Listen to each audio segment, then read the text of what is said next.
All right. See if we can wait for some more people to get up in here. If there's any audio issues, just let me know in the chat. If there's any audio issues.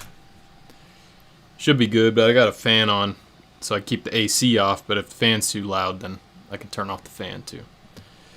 So I got definitely a good number of questions came through. I think first I'll talk about the kind of acceleration-oriented questions, then we'll go into top speed, speed endurance, some strength training stuff, and then some general topics as well. If anyone wants to add any more questions in, if you just throw it in chat, I may or may not get to it. If you do super chat it and you spend money, then I'll definitely answer it, but you don't have to, obviously. Got 11 people in here. Appreciate you guys showing up. Let's get those thumbs up, get those likes going.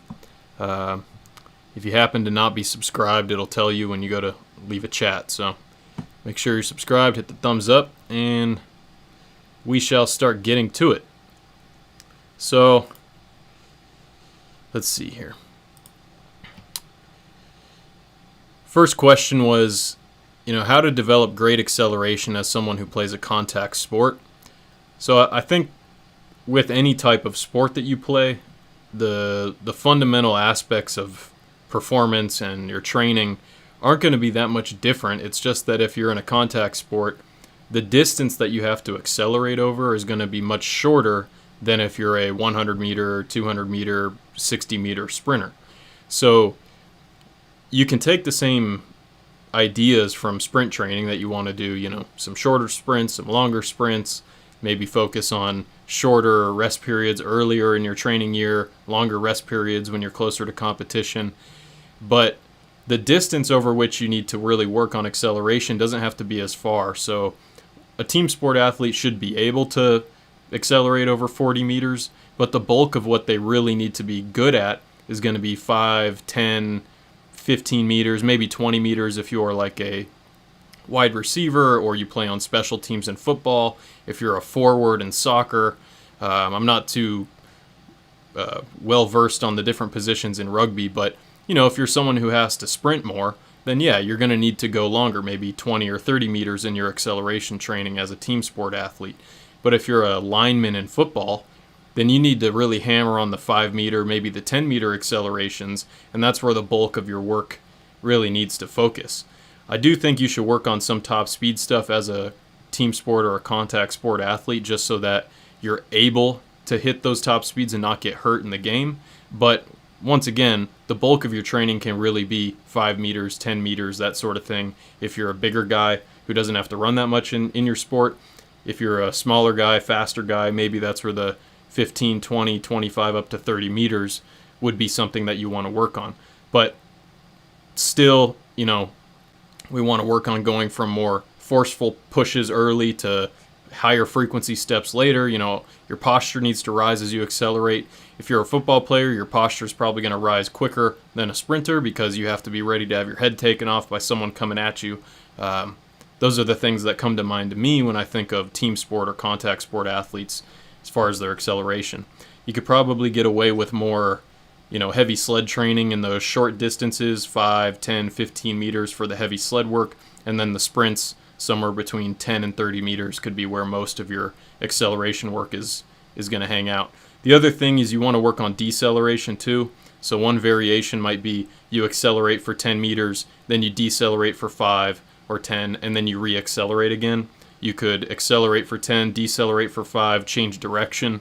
Those are little spins that you can put on your training as a team sport athlete that might differ from the rest of us as track athletes. Check on the stream here, make sure we're all doing good. All right.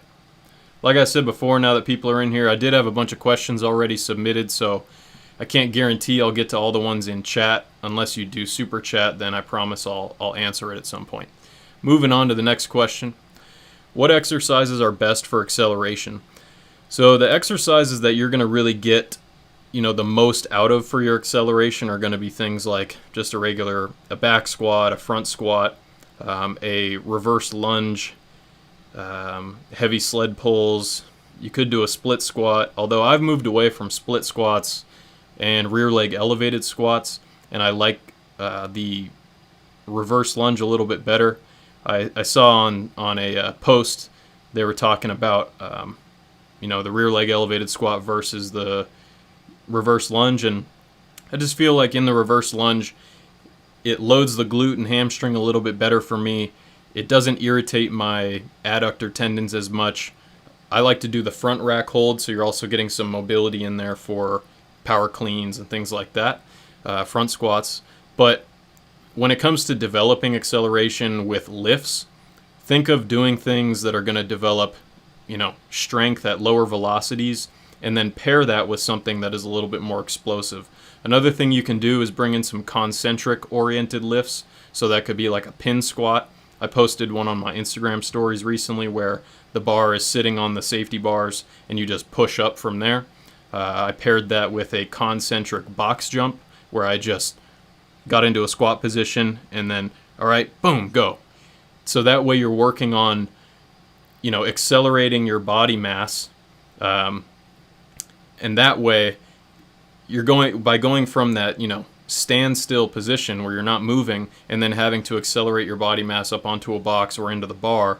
That's going to help with clearing the blocks in your first step, but it's also going to help for the few steps after that because there's not as much of the stretch shortening cycle action going on early in acceleration. So if you are trying to develop acceleration, that would be one thing to consider. Yeah, Blake, the single leg split squats, I just found after I got to a certain point with them, it either irritated my adductors, irritated my SI joints, and so I've moved to the reverse lunge as more of a single leg variation for me that I like better. I think it also challenges my upper back and posture too, and I like things that force you to stay upright when under load, just for general overall strength. Next question we got here. The next two questions are actually similar, so I'm going to state both questions. First is, when coming off blocks, would you cue the athlete to consciously generate force through the front foot? And then percentage-wise, how would you like to distribute the propulsion between front and back leg in the start?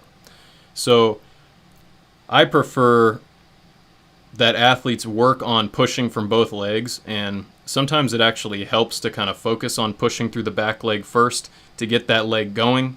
And then you finish with a big push on the front leg, but I wouldn't get too specific with your athletes until you have a very clear problem. Like if the person doesn't push at all, then yeah, you might want to say, all right, you really want to emphasize that front block just to get them to push out and feel what that's like.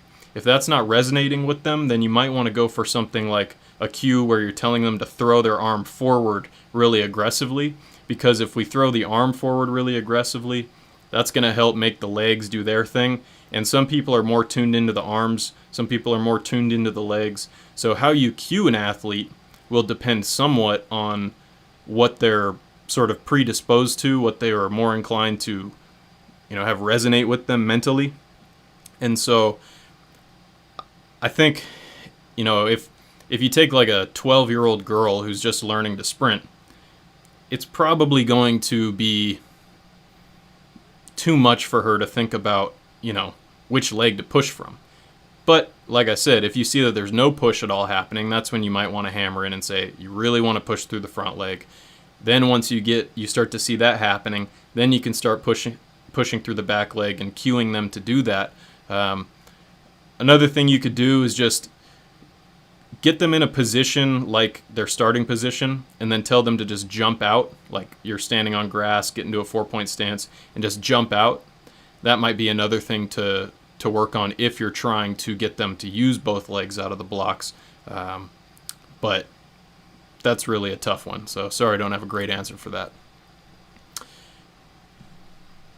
How to work on projecting forward and retracting back for acceleration without a coach. So here they're talking about, I think what they're alluding to is how do we work on launching our body forward while also driving our legs back at the track so that we're getting that switching type of motion or that really aggressive stabbing acceleration as opposed to reaching forward. Part of that is going to come from, as you train over time, you will become more aware of where your body is, what your limbs are doing. And so if you're very new to sprinting, you're probably not going to be very aware of what angle your posture's at, how long your leg was on the ground versus when you initiated hip flexion and drove your knee forward. But I think the first thing to work on, once you've had just some reps and you've done it without really any cues or anything, is to film yourself from the side and look at, when you're pushing, are you pushing into the ground and then right when you're done being able to apply force, you reverse that leg forward and you get some really aggressive hip flexion going, drive the knee forward to switch the leg? Because if you push for too long on the backside, that's going to cause a couple things. One, your front leg is going to start to overextend on the front side. You're going to start to get too much knee extension. Let's say we're talking about the first step of the sprint, like the block start. If you push for too long and your rear leg lags behind you and it's pushing longer than it needs to, that front leg is going to start to swing out. You're not going to get as much vertical lift off of the ground because you're still pushing horizontally. And then you're going to end up landing in front of your center of mass and having to pull yourself along the track. So if that's happening to you, I would either A, work on the timing of not pushing for as long behind you. Have an aggressive push, but don't overdo it. Don't let it lag behind you. Make sure you're initiating hip flexion sooner. You're popping that thigh forward or popping the knee forward as soon as possible. It's one thing that can help. The other thing that can help is trying to push up more. I know we always try to push low. We always try to be that guy who's low on the track in acceleration. But for some of us, based on our strength, based on our body build, how long our legs are, things like that, we might be better off pushing a little bit more vertically so that we have a little bit of time to switch our legs and then strike in a position that is advantageous to us, as opposed to trying to stay low, pushing for longer, and landing out in front of the body and then having to pull ourselves along the ground, because that's not an advantageous way to move. Let's see. A little sip of water here.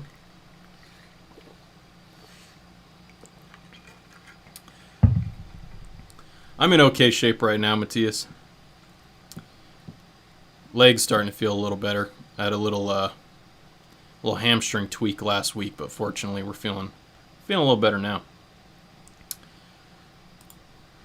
Let's see what else we got here. My knees tend to rotate inwards and my feet land outwards, mainly in acceleration. How to fix this? Well, the first thing is make sure you're not firing out too low, because if you don't have enough space between your body and the ground relative to how much force you can produce, you're going to end up finding a way to get your foot down, and sometimes that's going to be out to the side. So if you're trying to stay really low, or you're driving too horizontally and you're not getting any vertical lift in those first few steps of acceleration, you're going to have to kick the foot out to the side, and that's going to make it very easy for the knee to dip inwards and the foot to be outward. If you watch really fast people, they will do this, and it works for them, and it's an effective way for them to move. But if you're not running really fast and you're seeing this happen, then that might be something where you tone it back a little bit on how low you're trying to get, and instead you just try to get into good positions, firing out a little bit higher. And then once you learn how to strike the ground effectively from that more, like a 45-degree angle, 50-degree angle or something out of the blocks, then you can start manipulating, okay, I'm going to go a little bit lower, I'm going to push a little bit more horizontally. But before you get into that minutia, you want to see good quality 45-degree projection angle, legs striking back at the track, a straight line from where you push off up through your spine and into your head, those sorts of things.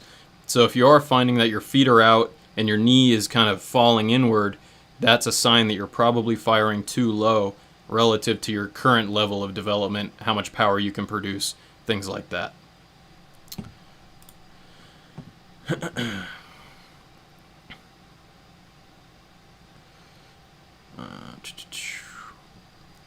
And like I said earlier, if you guys want me to guarantee to get to you in the chat do a super chat because I have a bunch of questions from Instagram and YouTube already that I'm going to go through, but I'll do my best to get to these ones in the chat toward the end. So, last question we got here in the submitted questions are, how important are hill sprints for beginners? So, if you don't have any good quality hills around you, don't feel like you're just out of luck and you're screwed. But I do think that hills are a good way to teach basic acceleration technique, especially for beginners. It's a pretty low risk way to train. You're not that likely to get injured as long as you're moving, in a relatively proper way. I think when you learn certain basic things on a hill, like projecting your body up the hill, trying to be forceful as you launch up the hill, and then you bring that athlete back to a flat track or flat grass, that's going to allow you to teach things without having to say them. So if you're working with a youth athlete or a young athlete or a young athlete yourself, running on the hill can instill certain technical aspects without you really having to tell them about it.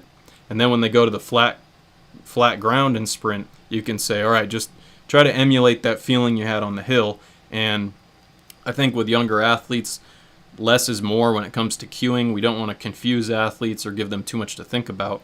And so hills are a good way to use an environmental constraint to get them to launch themselves up the hill, project their center of mass, slowly rise, be forceful. Those things we want to see in acceleration. Those things are a little bit easier to develop when you're on a hill, especially for younger athletes. I was talking to Dan Paff, and he said that when he was training Donovan Bailey, they used hills throughout their off season. Short hills, long hills. They didn't have sleds back then. So, or at least, most people didn't have sleds. There wasn't an internet that you could just go buy one from China on, So, for them, it worked.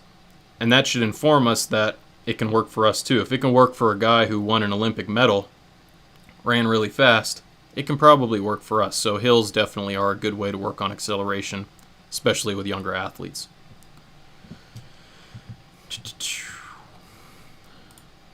Alright, so that's it for the pre-submitted acceleration questions. We're going to move on to top speed and speed endurance topics here a little bit. Make sure you guys hit those thumbs up. Double check that you're subscribed. Get a membership if you want, but you don't have to. Alright, so for top speed and speed endurance, first question.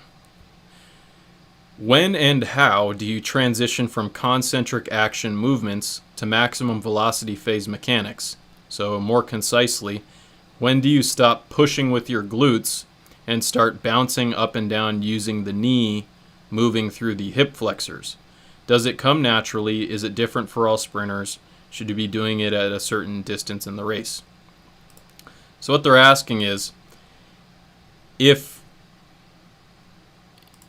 when you're accelerating and you're rising into top speed, when do you go from pushing and being more concentric, more muscularly driven?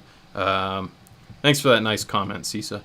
As you're pushing, when do you go from more of that muscular-oriented pushing to a more bouncy, elastic type of movement? And I would say this is going to be more dependent on your body positioning as you accelerate rather than a specific point in the race. So if you are a young athlete who's not very strong and your acceleration capabilities are not as strong as they eventually will be, you're going to rise into an upright position and posture sooner. You're going to hit top speed sooner, and you're going to have to maintain and decelerate over a much longer distance. So once you're in an upright position, that's where things are going to be very dependent on how well you bounce off the ground. Whereas when you're accelerating and your posture is angled forward, you're in a more advantageous position to push into the ground and use muscular force to launch yourself rather than bouncing through your Achilles tendons and more elastic mechanisms in the body. A lot of athletes will get later in the race and they will continue to try to push themselves horizontally. Now what does this do? Well, if we're pushing horizontally when we're already around top speed and into our speed endurance phase, it's going to inhibit our ability to bring the leg to the front side. It's going to inhibit our ability to get up off the ground and reorient our limbs for a nice aggressive vertically oriented strike. So if anything, I would rather see someone get out of the pushing and muscularly driven motion sooner and get into more of that bouncy up and down movement sooner as well, rather than the opposite, which is pushing for too long. Because if you push for too long, by the time you're at 60, 70, 80 meters, you're going to be getting basically no vertical lift off the ground. You're going to spend a lot more time in your ground contact phase. It's going to be harder to produce force because you're going to start pulling and then over pushing. So as you start to rise into a vertical or nearly vertical position with your body, that's where you want to feel more of the bouncy, elastic type of movement rather than pushing behind you. The pushing behind you feeling will be more toward the front of the race when you're angled forward. And then as you rise, you should start to feel more of a bouncy type of movement. And as you get into later in your sprint, this becomes even more important, because otherwise you're going to over push, your hips are going to drop, and you're going to just be flailing your way to the finish line, and it's going to really inhibit your ability to run fast throughout the whole race and maintain your speed.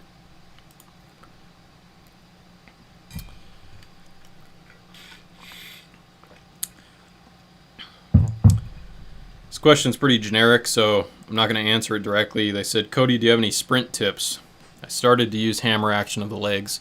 Well, just keep listening along and hopefully you'll get some sprint tips out of the rest of this. How to increase top speed in the 100 meter and 200 meter?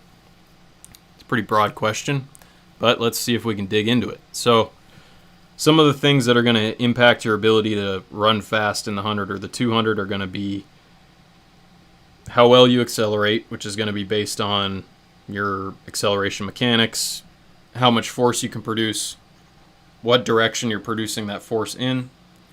A really big thing is going to be maintaining proper pelvic control throughout the whole race, because if your pelvis tilts too far in one direction, it's going to inhibit your ability to strike the ground effectively, because what's connected to your pelvis? Your legs. So maintaining postural and pelvic control as you rise is really big. Vertical leg stiffness, which comes from strength as well as from some plyometric type activities like, stiff leg hops and things like that. And then of course just sprinting. You have to do. Yes, I would use the force, David, for sure. But you have to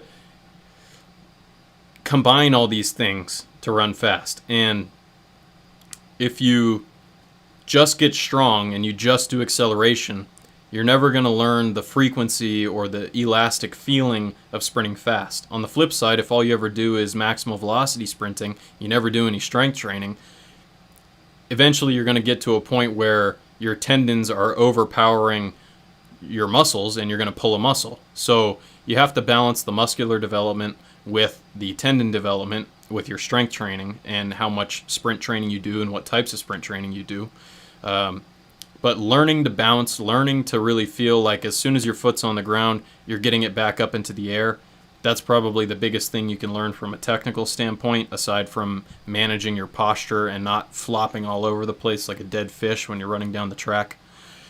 As far as training is concerned with distances, I like to do, 10 meter, 20 meter, 30 meter flies for top speed.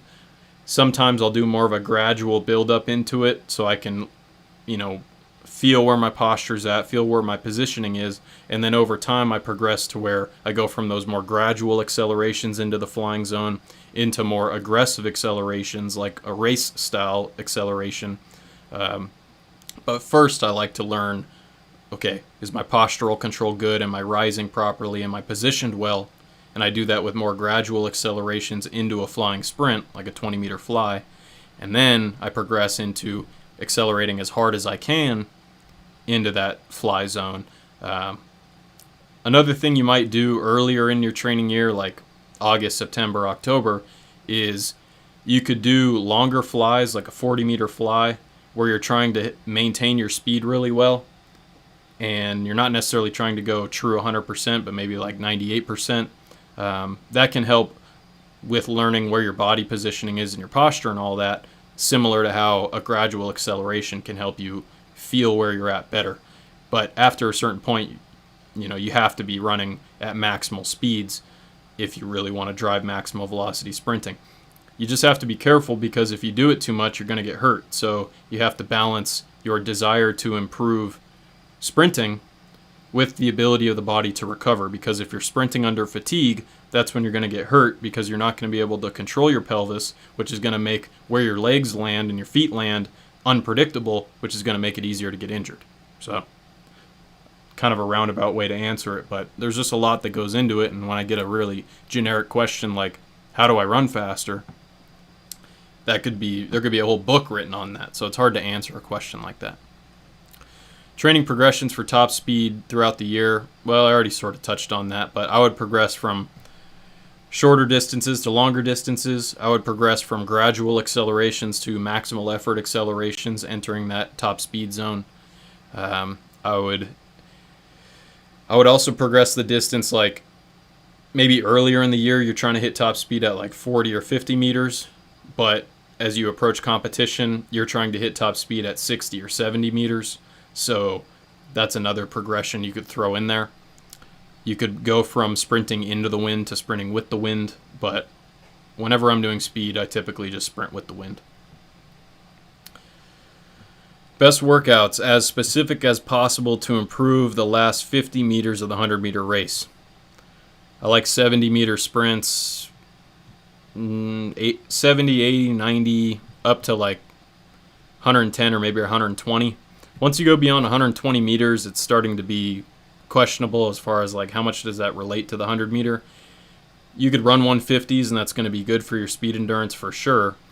But to get the best performance in the 100 itself, when you're really trying to work on speed endurance, I would say 70 to 90 is where the bulk of your work is going to be. And then for your over distance work, you could go 110 meters, 120 meters. You could also do ins and outs, or sprint, float, sprint, where you sprint hard for a certain distance and then sort of relax for 10 or 20 meters. Then you kick it back in. That's another way to work on speed endurance, because then you're learning to find that balance of being as fast as possible while still having some relaxation. So when you do the sprint, float, sprint, the float period can bias you toward relaxation, and then the sprint portion of that rep will bias you toward, aggression, intensity, and running fast. And that can sometimes help you find what the best balance is between effort and energy and how aggressive you are, with finding a relaxed rhythm that you can bounce through in a really fast and elastic way.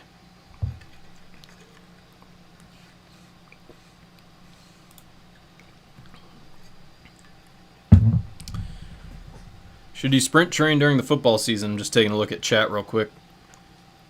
Yeah, but you should probably do that more in your off season. Contrast training, yeah, you could do that all year. Michael, there's not really a good way to estimate how much time you could take off, unfortunately. But you can use the My Sprint app and a 30-meter sprint to get your theoretical maximal velocity, so I would try that. All right, back to the pre-submitted questions here. How about lactic work for 200 meter? Distribution on the same distance and ideal split time. I don't have an ideal split time for you, but lactic workouts for the 200, you could do something like sprint 120, rest for 30 seconds, then sprint another 100. You could do 150, rest 100. You could just do all-out reps like sprint 150 straight, sprint 200, 220, 230, 250.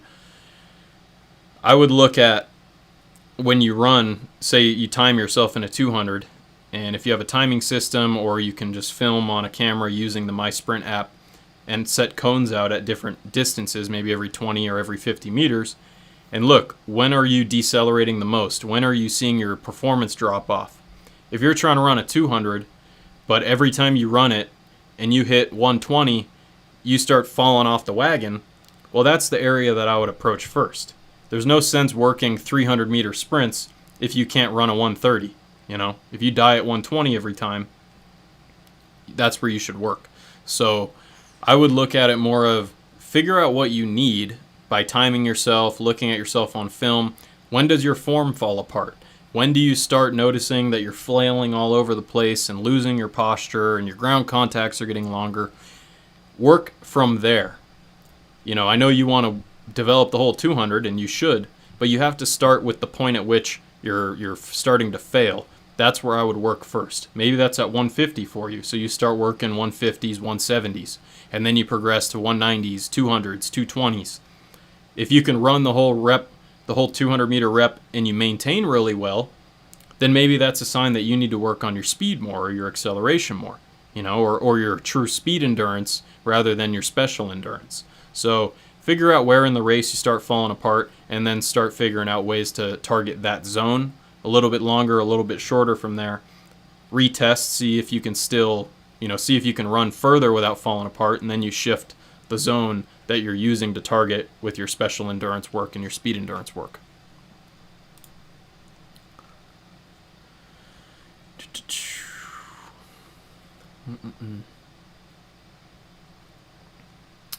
Looks like we froze. Let's see. Let me try something here real quick. Because I think the video froze on us here.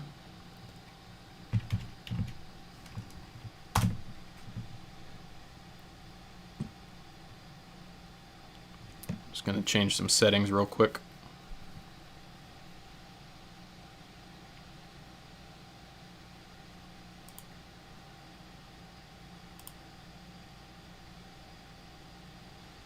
See if I can get this graphics card running faster. I'll probably have a little bit more noise in the background, but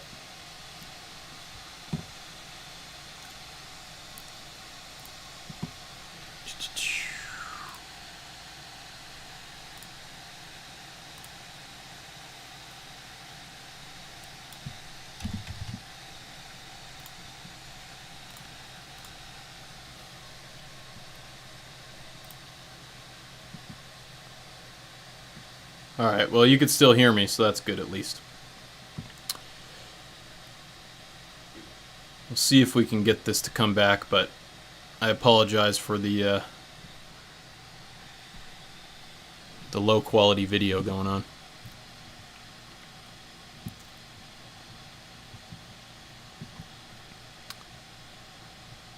Alright, well, I'm just going to move on here, and we'll hope for the best. Which matters more in maximal velocity sprinting, vertical or horizontal force production? So this is always an interesting discussion. When we accelerate, we use horizontal force to project ourselves forward. The fastest sprinters show the lowest reduction in horizontal force as they accelerate, but the positioning that they're in when they accelerate and the line of force that they're producing is in line with the body. So relative to the body, we're always producing vertical force. It's just that our posture rises. So we go from producing vertical force along the body in a more, forward-oriented position, so we're striking this way. And then as we rise, we're striking this way. I believe that vertical force is definitely key when it comes to maximal velocity sprinting. If we try to produce too much horizontal force, what happens is, like I talked about earlier, where we end up pushing out the backside and spending too much time on the ground, start decelerating sooner, we lose our posture, and we just fall apart. So I would really emphasize striking vertically and producing vertical force in line with the body, no matter what position your body is in. So yes, vertical force is really important for maximal velocity sprinting, but relative to the body, it's always important.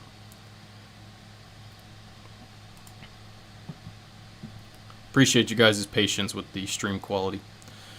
How much aerobic work is necessary for the 400 meter? What energy system percentages contribute to it? I don't focus a lot on this, but Vince Anderson, he gave a talk where he said that it was, I think, about 60% anaerobic, 40% aerobic, and I looked up a study that shows the same thing. So realistically, somewhere around there, probably 40% aerobic, but the bulk of your training should be anaerobically based.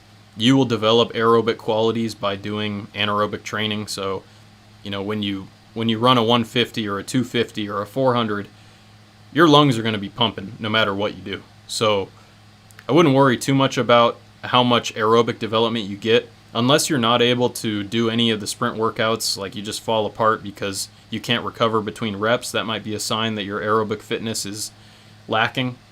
But I wouldn't worry too much about it because by doing normal sprint training, some tempo runs, things like that, you will develop the aerobic qualities needed for the 400. Help for sprinting technique for beginners. I think I have a video on that from a while back. I would check out the live stream I did last time. I think it was live stream number 5. It was a couple months ago. That one we went over sprint technique, so I would check that out. So we're going to move on to strength training here. Take a quick break from the questions and check out chat. Appreciate you guys hitting those thumbs up. Let's see. Do you believe training hip flexors and hamstrings through strength training protocols will translate to faster sprint times? I think you can, if you improve your general qualities and then you do specific training like sprinting, that it helps support the sprint training. There we go, Barricade Garage shout out. Like to see that. Thanks for showing up, Mendel. Let's see. How should one set up the blocks for the 100 meter, 200 meter? That's a long question. I might get into that later. All right, let's go back to the pre-selected questions here. Strength training. I shouldn't say pre-selected because I put every question that was asked in here, but the questions that were submitted before. Strength training. First question. Advice for a youth, 13 to 16 years old, for minimalist strength training. This is a good question. This is the type of question I like. So, I would focus with younger athletes on things like you want to develop the movement patterns that you eventually want to intensify or you eventually want to add load to. So say you're a strength coach or a track coach who likes squats and you want your athletes to squat when they're juniors or seniors in high school, maybe even sophomores. Well, what you can start with is a kettlebell goblet squat or a squat with just the bar, a squat holding a plate. So that way you can work the movement pattern but not overload them too early, because if we overload athletes too early, eventually they hit a point where it's like, well, where do I go from here? If you have a 500-pound squat as a senior in high school, how much more development can you really get out of strength training from there? So if you're working with younger athletes, do a step up, but do it with a med ball instead of a bar. Do a squat holding a plate or a kettlebell before you work on it with a bar. Build the quality of movement, build their awareness of movement first, and then add load over time and progress to the more intense variations that you want to do later on. That's the best way that I could put it in the fewest number of words. What is the best way to do Nordic curls at home without another person to help you? So if you want to do Nordics at home, and by the way, you don't have to do Nordics. There's all kinds of ways to train the hamstrings. But if you want to do Nordics and you want to do them at home, easiest way is get like a towel or a blanket so you have something to rest your knees on. Put your feet under like a couch or some other thing that is sturdy enough to hold you, and try doing it there. It's not perfect, but that's the easiest way to do it at home that I've found. The big thing is you want to have enough padding under your knee, because usually the knee is what's going to get pissed off when you're sitting on your knees doing a Nordic without the proper machine to do it. But don't feel like you have to. You could do hamstring work with bands. You could do, you could lay on your bed with an ankle weight and do hamstring curls. You can stand up and do hamstring curls. You could do RDLs with a med ball or dumbbells. There's all kinds of ways to work the hamstring, so don't feel like the only way to do it is with Nordics, and that if you can't do Nordics at home, you're out of luck,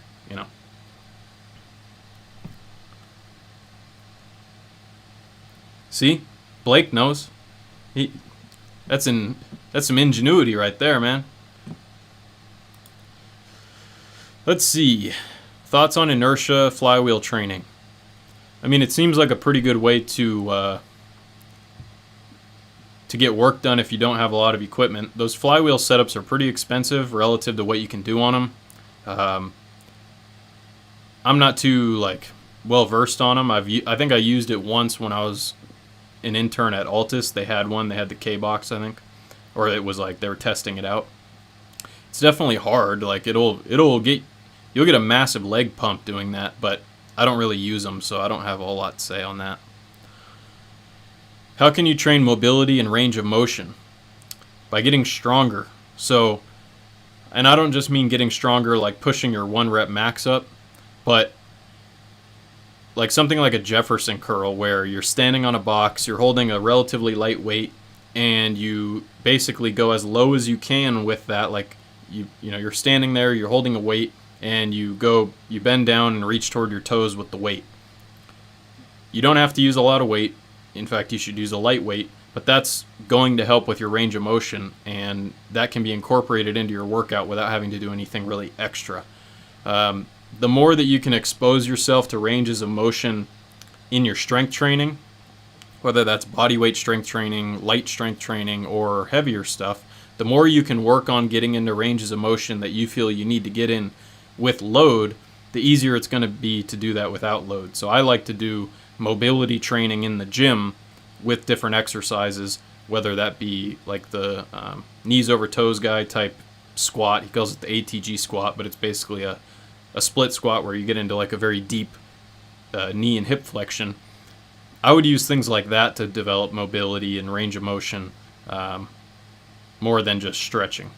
Stretching I like to do before bed as a way to relax, but you have to be very careful and not overstretch. So if you are going to stretch, only stretch to like 30% intensity or 30% of the maximum stretch that you can get. So I guess that's another way you could potentially work on range of motion, but I would do it with exercises in the gym. Just try to use a low load, try to let that load assist you getting into that position, and then over time that'll be able to transition into or translate into mobility without the weight or with higher loads too. And by the way, we're probably over halfway through these pre-submitted questions, so after I get through all these, I'll go through chat, but feel free to submit a super chat. Here's a good question. I'll reword it. Should you do more complex or contrast work through the winter months to substitute for lower sprint volumes? I would say yes. Excuse me. When you are training in a place where you don't have access to a track year-round because of weather, the gym becomes very important. So that's where contrasts between a heavier, slower exercise and then a much faster, lighter exercise are going to be very useful to you. If you can't go out to the track and you want to move fast, well, maybe that's where a band-assisted vertical jump right after a squat might be useful. Or if you have a sled, you could work on acceleration with a heavier and a lighter sled in the gym. You could do med ball throws against a wall if you have a cement wall or a brick wall, or something that is sturdy and you're not going to throw a big hole through the wall by throwing a med ball at it. You could do med ball throws to work on explosive get-offs, when you can't get out to the track.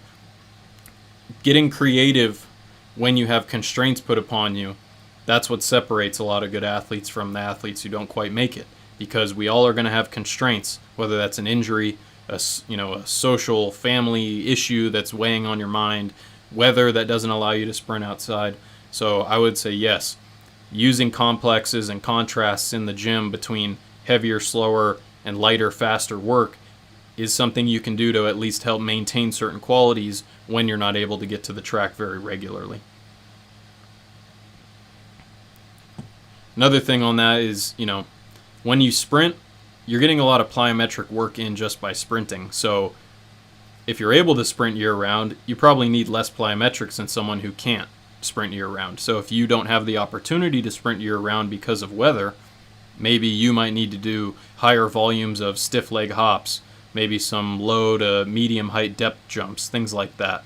Think of how you can mimic the demands that are being placed on the body when you sprint, how you can mimic that in the gym if you're not able to sprint. But if you are able to sprint year-round, and you're not like this person who asked the question who lives in a climate that doesn't allow them to do that, if you're able to sprint year-round, the opposite is true. You probably need less plyometrics. You need less high-velocity strength training work, and it's a little bit more simple for you.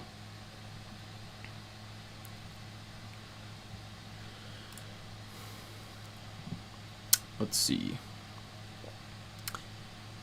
Gaining muscle and strength to sprint faster.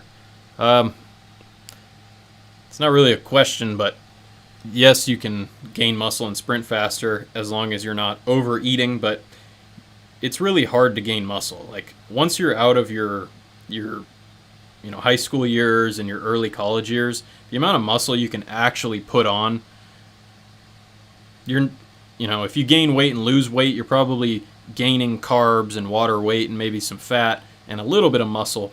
So I would just focus on getting stronger and eating enough to recover so that you're able to train as much as you're capable of. You're able to have good quality training sessions and you're not all tired because you're not eating enough.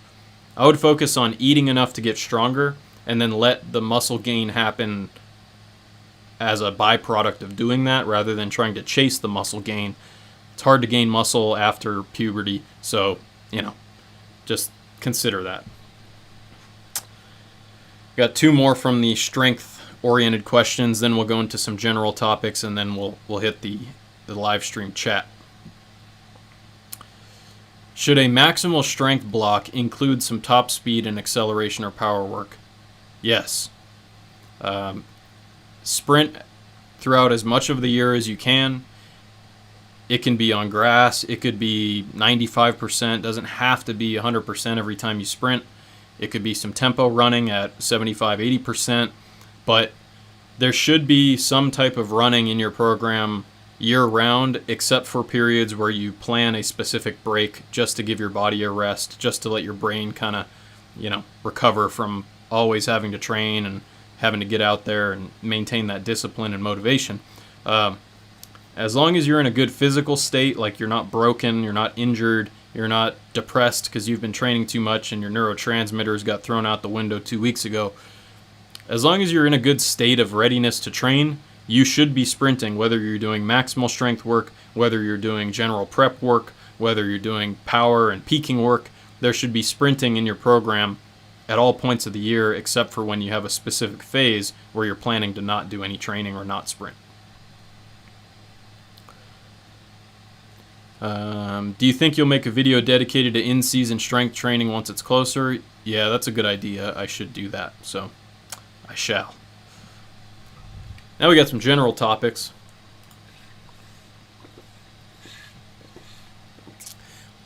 Gotta keep drinking water, otherwise my throat's gonna turn into a saltine cracker.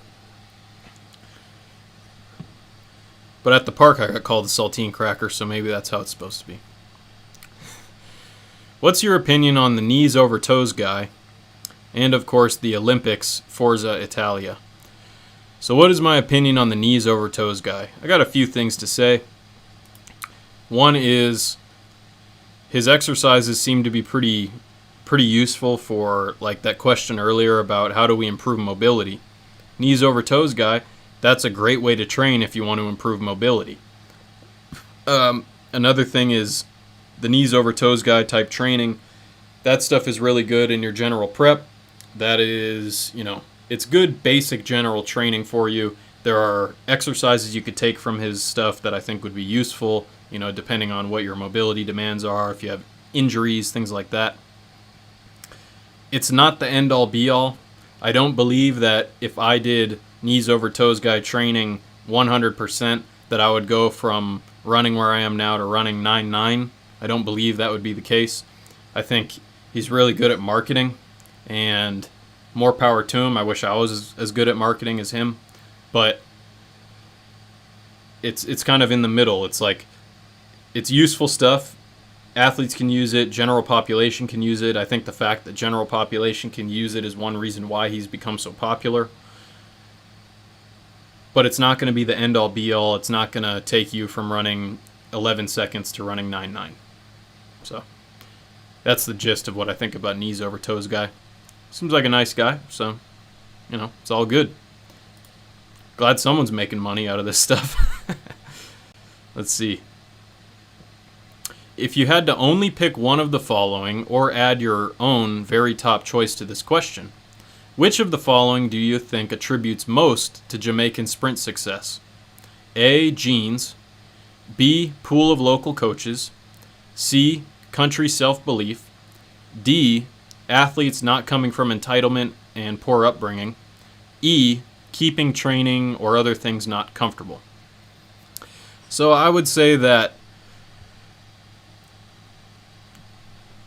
the genetic predisposition to run fast makes people believe in themselves more, which makes them more likely to train and to be confident in their training and to trust in themselves when they race.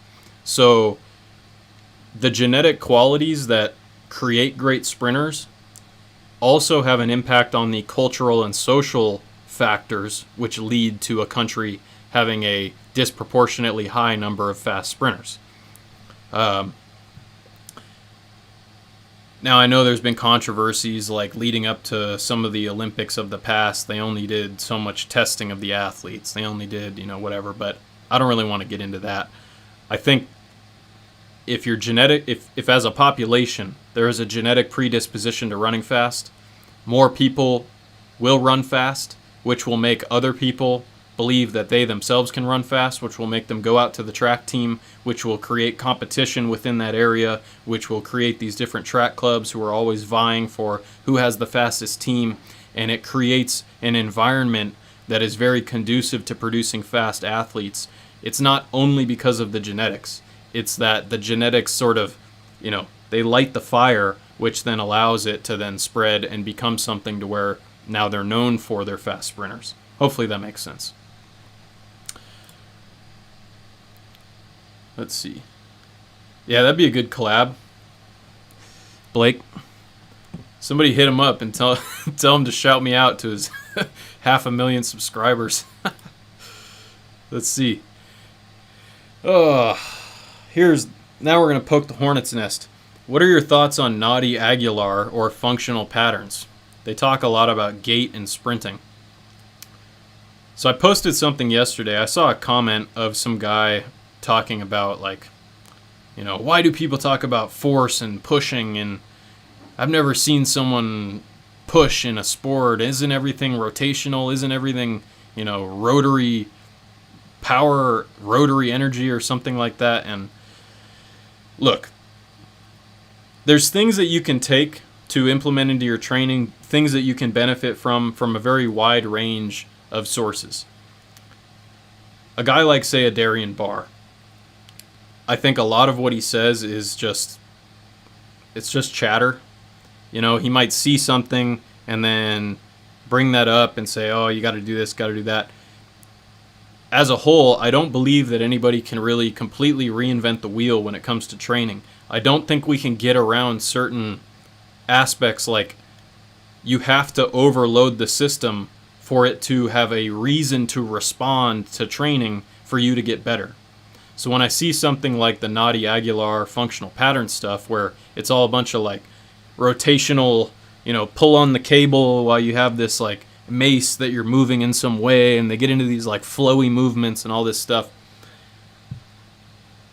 I don't think it's the answer to running faster. I think you might be able to take something from that and incorporate it into your program as an accessory movement. You might have some specific movement pattern you're trying to improve. Maybe you're really poor at rotational movements. So take what you can from these people or these groups of training or whoever, Naudi Aguilar, Goata, whatever the current fad is.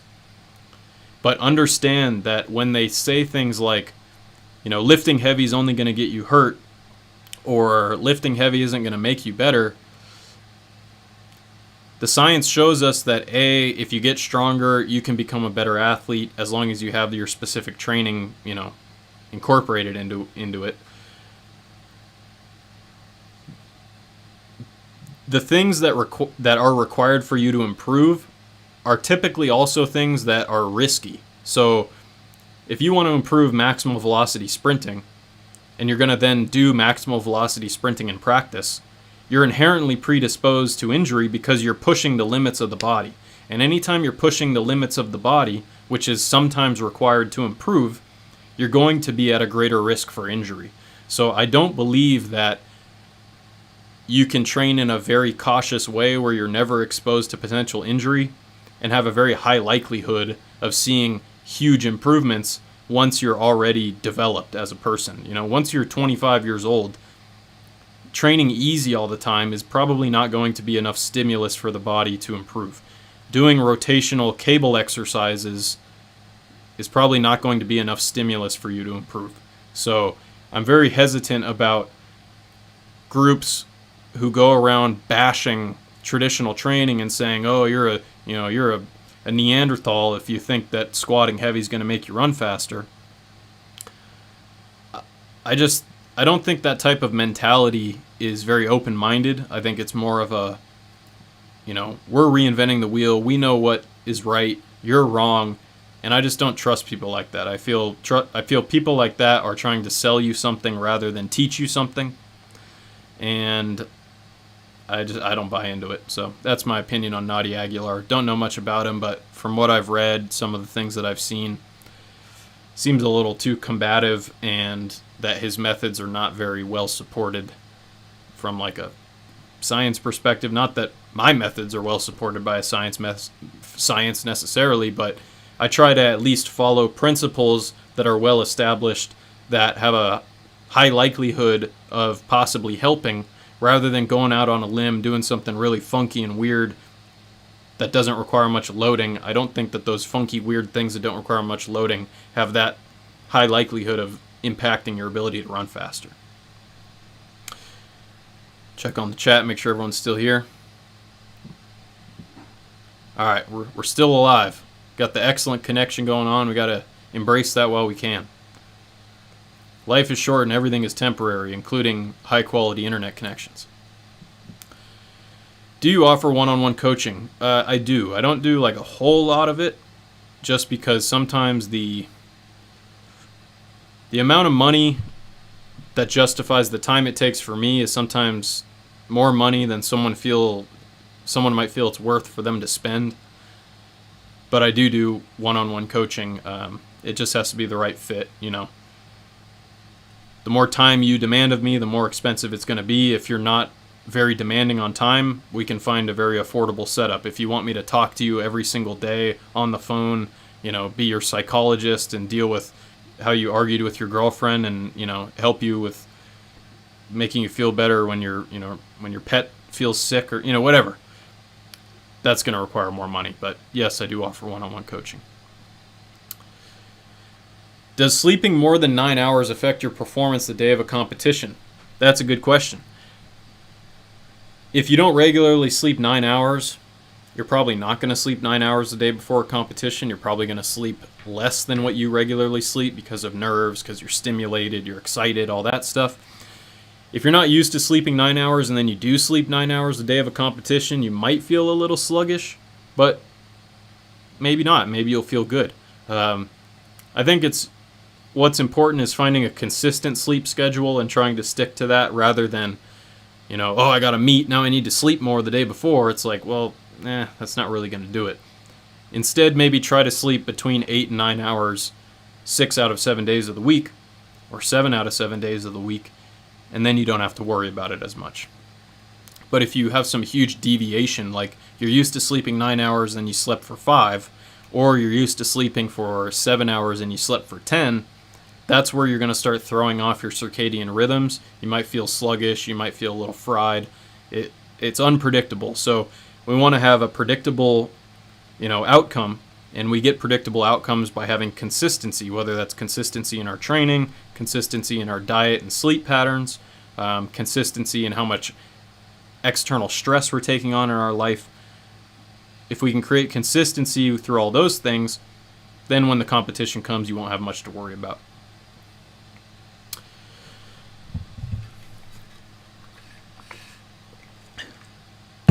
What should athletes do between races at track meets for multi-event athletes? Initially, you just need to chill out and relax. So, say you run your 200 or whatever, and you have or ran the 100, and you have another meet or another event coming up. That's where you just want to relax for a while. Flop on the ground, sip on some, Gatorade, chew on a granola bar, or a bagel, whatever you like. You don't have to eat, but some people find that it kind of calms their nerves a little bit. Then after that, I would, maybe a half hour before your next event, start moving around. You don't want to just go from laying down to getting in the blocks. So if you imagine that your level of arousal or your level of, how wound up you are is going to peak while you're racing or right before you race, that stress of the race is going to hit you. We want to bring your level of excitement and overall system arousal down, and then we want to bring it back up to an optimal point for your next race. So land the plane first by relaxing. Then after you've landed the plane, then, all right, the plane has to fly to another destination, right? So we want to taxi to the runway. Taxiing to the runway could be a light warm-up, some drills, some strides, things like that. And then when it's time to take off, that's where we want to do maybe a couple fast accelerations or something like that to get your system revved up, maybe some stiff leg hops. Boom, now you're ready for your next event. So your warm-up for your subsequent events after your first event are going to be shorter because you're already warmed up. You just have to get yourself back to a good state of readiness for that next event. But that has to come after you relax a bit after that initial event, and then short warm-up before that subsequent event. Do you ever train on sand? If so, does it make you faster or reduce injury? Training on sand is better if your sport requires a lot of brute muscular force or maybe some agility, at least according to some research. The ground is not going to allow for much of an elastic response when you're training on sand. So if you have tendon injuries, maybe that's one way for you to kind of return to play or return to training is doing some stuff on sand, just like you might do some stuff on grass instead of going onto the track. But if you're healthy, you don't have injuries, and your sport requires a lot of elasticity like ours does for sprinting or sports that require you to sprint, I don't think sand would be very effective as a primary surface to train on.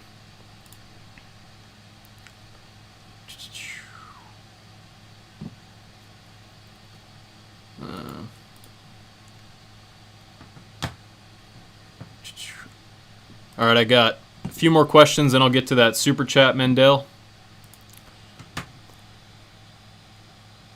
What do you think are some of the causes or reasons for all the world records getting broken this year? Wink, wink. Shoes definitely play a role. It's an Olympic year, so people are more revved up. They're more, the training is at its peak. Everyone's trying to hit their best performances at the same time. All those people who are trying to set records tend to race each other leading up to the Olympics. So the energy in this type of year at this point in the year is really high energy. Everybody's, working hard. Everybody's trying to eke out as much performance as they can. It does beg the question of, if people weren't getting tested leading up to the Olympics, like during the winter and all that, did that play a role? I don't know. I don't want to make a claim, but it's something to wonder. But I think mostly it has to do with the fact that, everybody's trying to be at their best, so everybody's going to put it all out there. In years where there's not an Olympics or a World Championships, people might not be training as hard. They might think, I'm just going to train through this year and not really worried about my performances. And there's, similar to the question about Jamaica and how they, why are they so good for being such a small population? Well, the same could be said for the sport as a whole during an Olympic year. The energy, the intensity that people are training at, the drive that people have to perform well is all higher, and that all plays a big role in how well you perform. If you don't have any reason to train hard or any reason to perform well one year, that's probably not going to be your best year of performance. Then when you bring in the fancy shoes that are making people run faster, you have tracks that are probably, better tracks than we've ever had before. There's many factors that go into all these world records being taken down. So I think it's a mixture of those factors. Do you have any good track podcasts you listen to? Not really track specific. Pacey Performance Podcast is good. FloTrack by Derek Evely is good. Let's see. Obviously, Just Fly podcast is pretty good, but we've all heard that for many years. Let's see. Are there any other ones? I know there's other ones. Joseph Coyne has a podcast, but he doesn't really always talk about track. So maybe I need to start the Track Focus podcast. I do not listen to the FloTrack podcast because they gave me a copyright strike, so they can suck it. Last question. I coach high school. How would you recruit athletes to high school instead of club or AAU? It's a good question, Part of it could be that you could make the case that there could be some continuity between the different sports that they play and the different coaches. So if you're a high school coach, you could tell the athlete, look, I'm going to work with your soccer coach or whatever to make sure that our training that we're doing is going to help there and here. Or you could bring up the social aspect, that they're going to have a good time because their friends are going to be there. They don't have to, they can just come to practice right after school. It's all in the same location. It's going to help your school. You could say that colleges like to see that you are dedicated to your school, because if you're dedicated to your high school, you'll be dedicated to your college, and you'll be a more recruitable athlete in college if you stay with your high school. But I do recognize that that's a very tough thing to be in, because people have an assumption that a club is better than a high school team. The other thing is just, be the best coach that you can, and the kids will spread the word. A bad coach, word will be spread very quickly, but a good coach, word will also be spread very quickly. And I would assume that you're a good coach. But just don't discount the fact that you as a good coach can bring a lot to the table, and that if the other athletes like you, they like the training, they feel like they're, getting good development with you, that's probably your best recruiting tool, overall. All right, so that's it for the pre-selected questions here. Take a sip of water.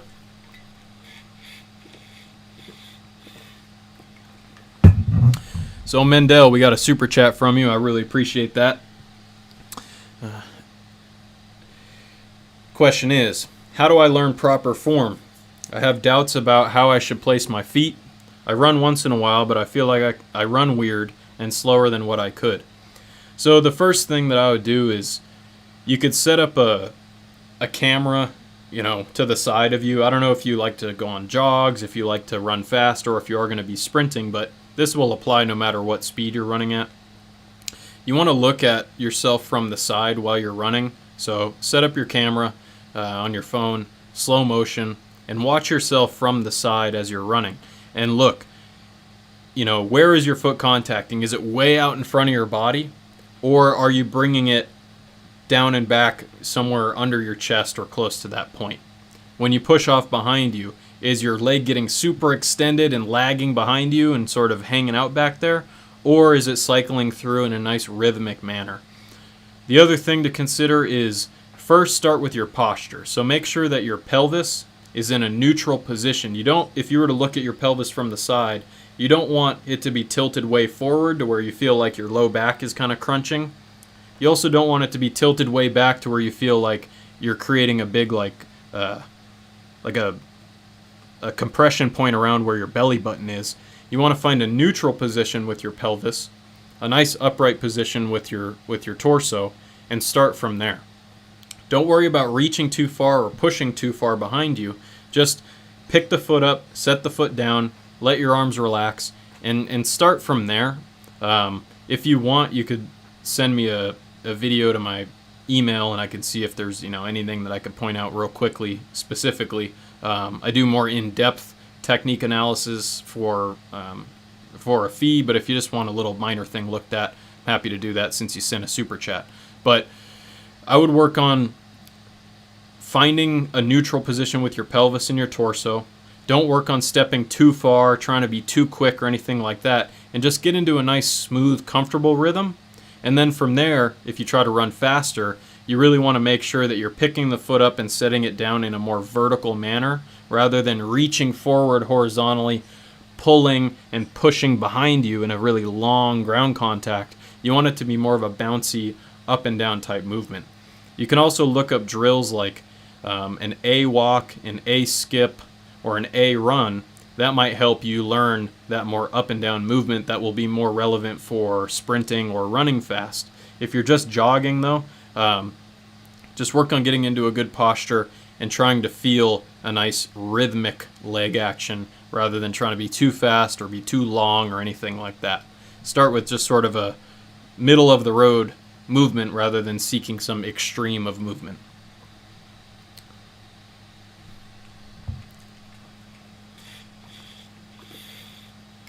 Man, chat's pretty active today.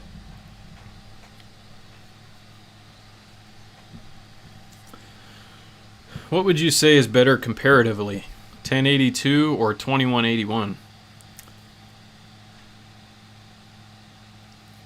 Well, I'm not the person to ask because I ran 10.6 and then barely ran 2197. So, for me, I sucked at the 200. So that is something I would like to improve on before I get too old here.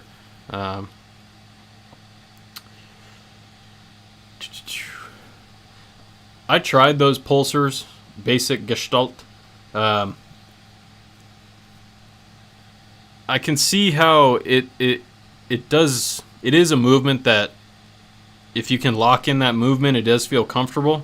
But for me, I was never able to really tie that into my maximal velocity sprinting and have it feel good. It feels good at slower speeds for me, but not when I'm sprinting maximally. That's a David Weck thing. David Weck's an interesting guy. He developed the Bosu ball, or he invented the Bosu ball. Should you sprint first or lift first? I would sprint first, because if you lift first and you're fatigued or you're too tense from your lifting, it might make you more predisposed to injury. By the way, if any of you guys want a membership, click that link at the top of chat. They start at like $1.99 a month. You don't really get that much out of it, but it helps. What type of exercise of the hamstring is more relevant to sprinting? Curling motion or a hinging motion? Well, they're both important. The curling motion is important for when you're in acceleration and you get to the end of hip flexion. As the leg swings out forward, the knee flexion type of hamstring development is going to help, so you can whip that leg back to the ground without the knee overextending, and it'll allow you to maybe prevent some injury in there. But as you rise into upright sprinting, I think the hinging motions are a little bit more important. So I would say you just have to include both in some form. But remember, if you're doing a power clean, if you're doing a hang clean, if you're doing, there's ways you can target these muscles, multiple muscle groups with the same exercise. So you don't always have to do a specific exercise, but I think single leg back extensions are good. Some variation of a leg curl is good. I did start to bring in some hamstring isometrics lately, now that I had this little grade 1 strain in my hamstring, so I'll report back and see what I think of those. I left them out for a long time because they just didn't feel that good for me, but I'm going to give them another go, try them a little bit differently, and see if they can benefit me. Any advice for energy distribution in the 200? Run as smooth as you can on the turn so you're not dead when you come off of it, and then really make use of the transition from the turn to the straight, because if you try too hard in the turn, you're going to have nothing left in the straightaway. And I think that was always my problem. I tried to work way too hard. Oh, this is actually a question I missed. So, because you mentioned step-ups, Will. Are step-ups an effective exercise? 12-inch box best for step-ups, side step-ups, or normal step-ups? Yeah, sorry I missed that in the original. That was like the one question I missed. I like step-ups. I would say something around 20 centimeters is probably the high end of, if you're talking about like something that is fairly relevant for sprinting and long jumping. 20 centimeters, which is like 7.5 inches or 8 inches. If you're trying to load it fairly high, that's probably the highest you can go on height. And then I would progress over time to something that is lower. So if you're a sprinter or a long jumper, start with a higher box, like 8, 10, maybe 12 inches. And 12 inches would be good probably in your GPP period, your off-season general prep. And then I'd progress down to like 6 inches, 5 inches, 4 inches, 3 inches, and even like a 3-inch step up is probably the lowest you want to go. I think Rolf Ullmann said he goes down to like 5 centimeters, which is really low. But I'm not sure if that's only with his long jumpers. As far as side step ups versus front, I tend to do front just because I like the fact that it combines a little bit of horizontal movement with some vertical movement. Yeah, 30 centimeters is fine, Will. I wouldn't worry about that. But I prefer the forward one, but I have done the side step up a little bit, and I think that's better if you're going really heavy, but you don't need to go really heavy right now, so I would just stick to the forward one, and then if you find that you still want to do step ups, but you feel like you're getting bored of the exercise, you could try the side step up and see if it feels better, but I like the forward step up. Dano, there's a member in chat. Hey Cody, best exercises to prevent sink into the hips when sprinting? Good question. I would be doing some kind of frontal plane, I think it's frontal plane exercises, like a side bend. You want to get your QL, your quadratus lumborum, you want to get your obliques strong, and you want to get the gluteus medius strong. You also want to make sure your quads are strong. So side bending type exercises to work on the obliques and the quadratus lumborum. You could do side bends on a 45-degree hyper to also hit the QL. You could do single leg back extension to hit the combination of hamstrings and QL. Thanks, Will. I appreciate that. And then you can hit the gluteus medius in single leg exercises, like you're in a split squat, and then you're supporting yourself with your hands, safety squat bar on your back, and then you stand up with the weight. So that way it's like a single leg exercise. You can hit the gluteus medius. And then, of course, quads, like from your stiff leg hops, single leg hops, any type of single leg, like a reverse lunge. All those sorts of variations will help develop the hip. And then as long as you're also developing the core with those side bends and exercises like that, it probably will help with mitigating some of that hip sinking that you're experiencing when you sprint. The other thing is just really focus on producing force vertically and trying to bounce yourself up, try to launch yourself up each step. That might help a little bit.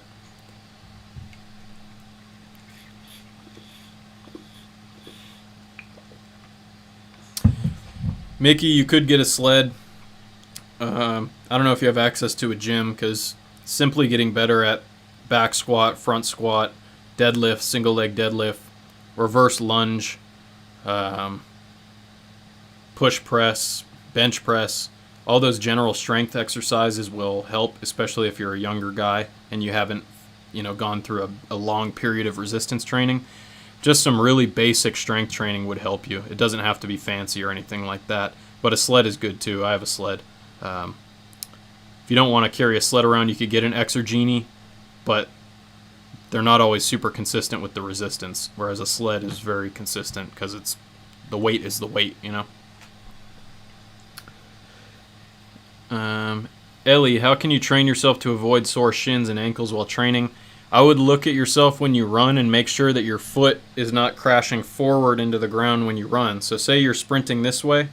As your foot hits the ground, you want it to come down to the ground, kind of down and back. You don't want it to crash forward. If you're crashing forward, that's going to cause a lot of shin issues and ankle issues.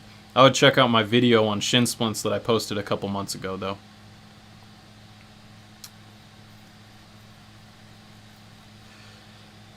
Poswell, I would say, think about things like a concentric box jump, maybe a pin squat or a box squat where you're squatting from a dead stop. That deadlifts are good for that. And then once you have a base of strength, power cleans explosive med ball throws from a static start. Basically, explosive exercises where you start from a dead stop. That might help with your explosive start. Thoughts on college coach making us run 450s and 600s for 400 meter training? Well, if it makes you feel any better, I did 450s and 600s for 60 meter dash training, so it's at least more relevant for you than it is for me. I do think there's a lot of benefit that can be gained from that type of work, but you just have to be careful about how much you're doing because it can become overkill, and if you can't recover from it between your sessions, then it's tough. So I wouldn't worry about it because it's going to help you with your endurance for sure for the event. But if you're training on your own, just be careful about how much you're doing. But it should be, it should help you with your 400 meter. So just, do your best to recover well, eat well, sleep well, and you should be able to do well with that type of training. The shin splints, getting them during deceleration, yeah, so I would work on picking your feet up to slow down, just sort of like bounce your way to a stop. Don't try to stop quickly. If you try to stop quickly, if you try to decelerate in a very short period of time, that's a lot of force that's going through your shins and ankles, and it's going to definitely exacerbate that because that's like exactly what I'm talking about. This is a braking motion when your foot crashes forward, and if you're trying to slow down quickly, you're going to do that motion, and it's going to really screw with your lower legs. So let your deceleration carry out over a longer distance and let your momentum just dissipate rather than trying to put on the brakes directly.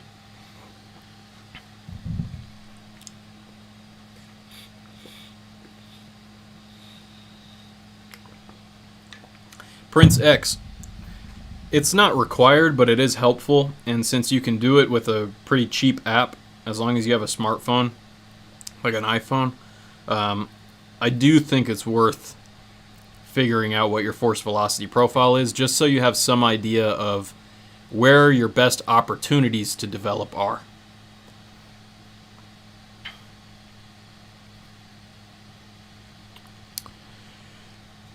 Will Mac, I'd be doing things like, instead of a back squat, maybe do a box squat where you're really sitting back to the box and firing forward and up on the way up.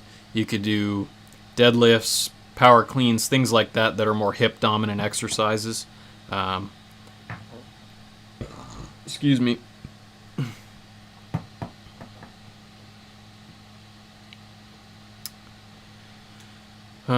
Michael, I would look for just balanced positioning. You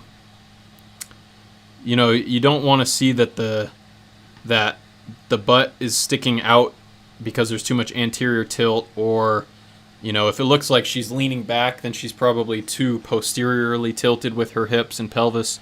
So that's one thing to consider. But it is hard to figure things out when you haven't looked at a lot of sprinters running, So I would maybe compare, if you could find some top-level high school athletes or college athlete females, and you could look at how your daughter looks when she's sprinting, compare it to that and see if you notice, okay, the faster sprinter looks a little more balanced in this part of the body, or looks like they're making these shapes with their movements, and that might help inform you a little bit, but it's tough. Without seeing it, it's tough for me to say.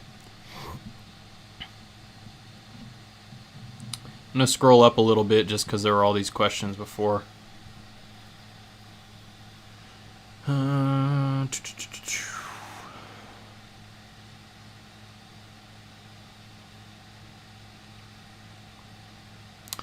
As far as correcting overstriding, the best way to correct overstriding is don't over push behind you. Don't push for too long, and that will help make sure that you don't reach out in front of the body. Whatever you do on the backside is going to lead to something happening on the front side. So if you push too long back here, you're probably going to have to reach out in front. So as far as overstriding, I would look at that first.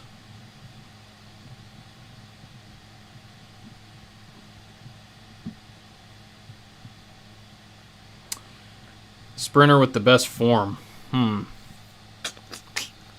That's a good question. I mean, I always liked how Johan Blake sprinted. I thought he was a very good, technical model for sprinting. I'm amazed that Fred Curley runs as fast as he does with how he runs. He says he doesn't even lift weights, so that just goes to show how much of a genetic phenom he is.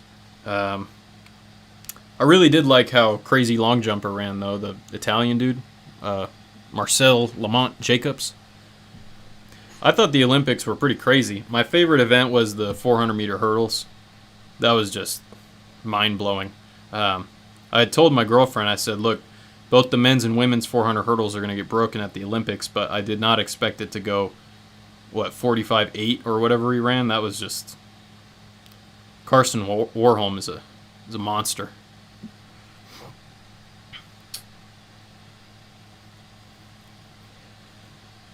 Yeah, I mean, if your sport is football, I would...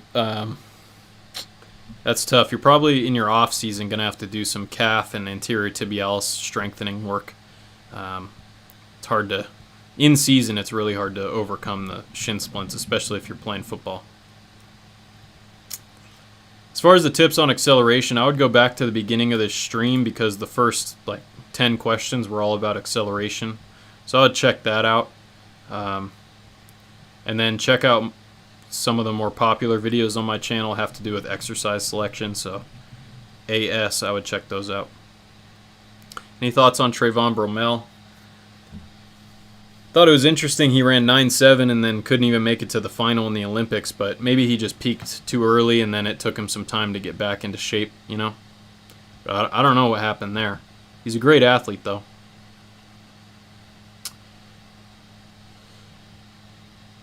Yeah, Shikari did not do too well at this last Diamond League, huh? But she's still a good sprinter, It's just... I'm sure it was pretty stressful, all that stuff. And the thing is, it's much easier to mess up your prep than it is to get it right.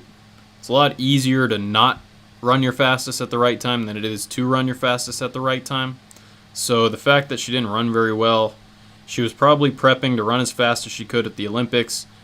Didn't get into the Olympics because of all the, she smoked too much weed too close to the test. And then that probably messed up her prep. Probably messed with her mind a little bit too, so tough to say why she didn't run that fast, but I thought it was an amazing race for the Jamaicans. That was crazy. 10.5.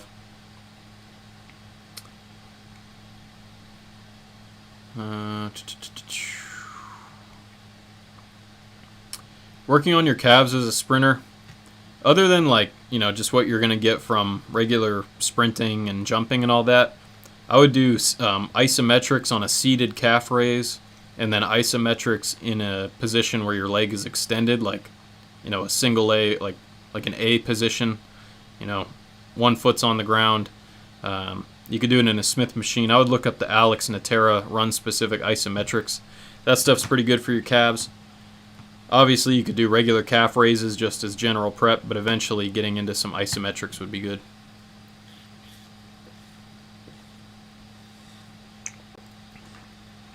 That guy in the blocks, should you put your weight forward or your shoulders? Should you put your weight forward on your shoulders or leaning backwards toward your legs? Well, if you're strong in your upper body, you can load more onto your arms, but for a lot of athletes who can't, bench press 300 pounds or 400 pounds or whatever, you just need to find a balanced position. You need to find what position allows you to feel most balanced, because if you're balanced, your body and your brain will be able to produce more force. The less balanced you are, the less force your body will put out. So find a position in your blocks that allows you to be balanced. You can start with the whole 2 feet to the front block, 3 feet to the second block, and then adjust from there with your hand width, block positioning. Do you want to have a longer stance because you have long legs, whatever. But I would just try to find a position that feels well balanced rather than being biased toward the front or the back. How much do you think field athletes should put into lateral movement explosiveness drills? Do straight line acceleration drills carry over to lateral movement? I think there's some carryover, but if you never work lateral movements or change of direction and you need that in your sport, only doing linear work is not gonna, not gonna do the job for you. So you need to have a balance of some linear exercises like acceleration, plyometrics, or med ball throws, whatever. But you should also be doing some change of direction and lateral work if you're just like a regular sport athlete, not a 100-meter sprinter who only ever sprints in a straight line. Does alcohol kill sprint fitness? Well, alcohol will downregulate mTOR signaling. So if you go work out and then you go to the bar after and start throwing back 40s, you're not going to get any positive adaptations from that workout. If there's a large period of time that separates from when you train to when you drink, and you're not drinking a lot, probably not that much to worry about. But if you're drinking regularly, if you're drinking very close to your training sessions, that's going to mess with you. The other thing is alcohol is terrible for your sleep. So you may feel like you're sleeping, but your quality of sleep goes down after drinking alcohol. So once again, if you're drinking a lot, you're going to sleep poorly. And if you're sleeping poorly, you're going to recover poorly. So those are the things I would consider. If you want to occasionally have a beer with your friends or whatever, there's no, barring, I don't know how old you are, so obviously I'm not telling you to drink if you're underage, but if you're of legal drinking age, you want to occasionally go have a beer or have a drink with your friends, that's fine, but if it's a regular habit, I would really reconsider, because the chronic effects of that as if you eliminate mTOR signaling after half of your workouts, well, you might as well have not trained, so. Are hip thrusts necessary? No, I think they can be useful, but there's so many different ways to train the glutes. Like squats hit the glutes, reverse lunge hits the glutes, power cleans hit the glutes. You could do like a standing hip thrust that would hit the glutes. So they're fine, but they're kind of awkward. And if I do a lot of weight, they start to mess with my femoral nerve, so I don't do them as much lately. How do I stop my hips from dropping in the 100?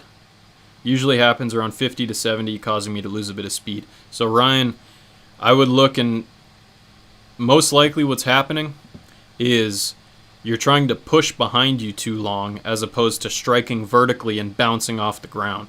So if you push too long behind you, and say your foot's here, your body's up here, and you're pushing behind you, what's happening to your hips? They're dropping.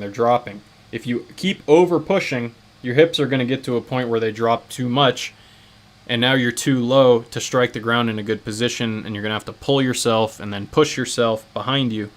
So work on striking vertically, and as soon as you feel your foot on the ground, pop that thigh forward, pop that knee forward, so that way you can keep cycling the legs instead of staying too long on the ground, pushing behind you.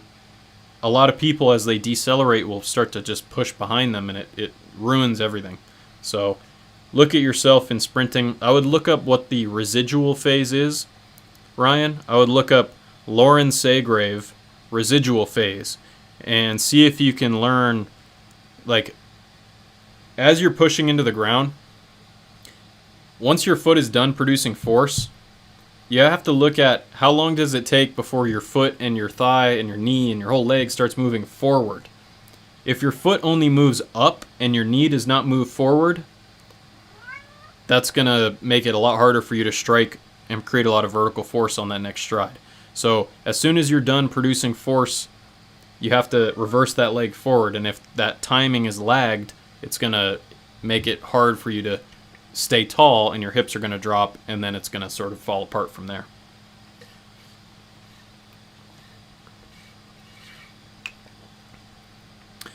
Does weed affect sprint fitness?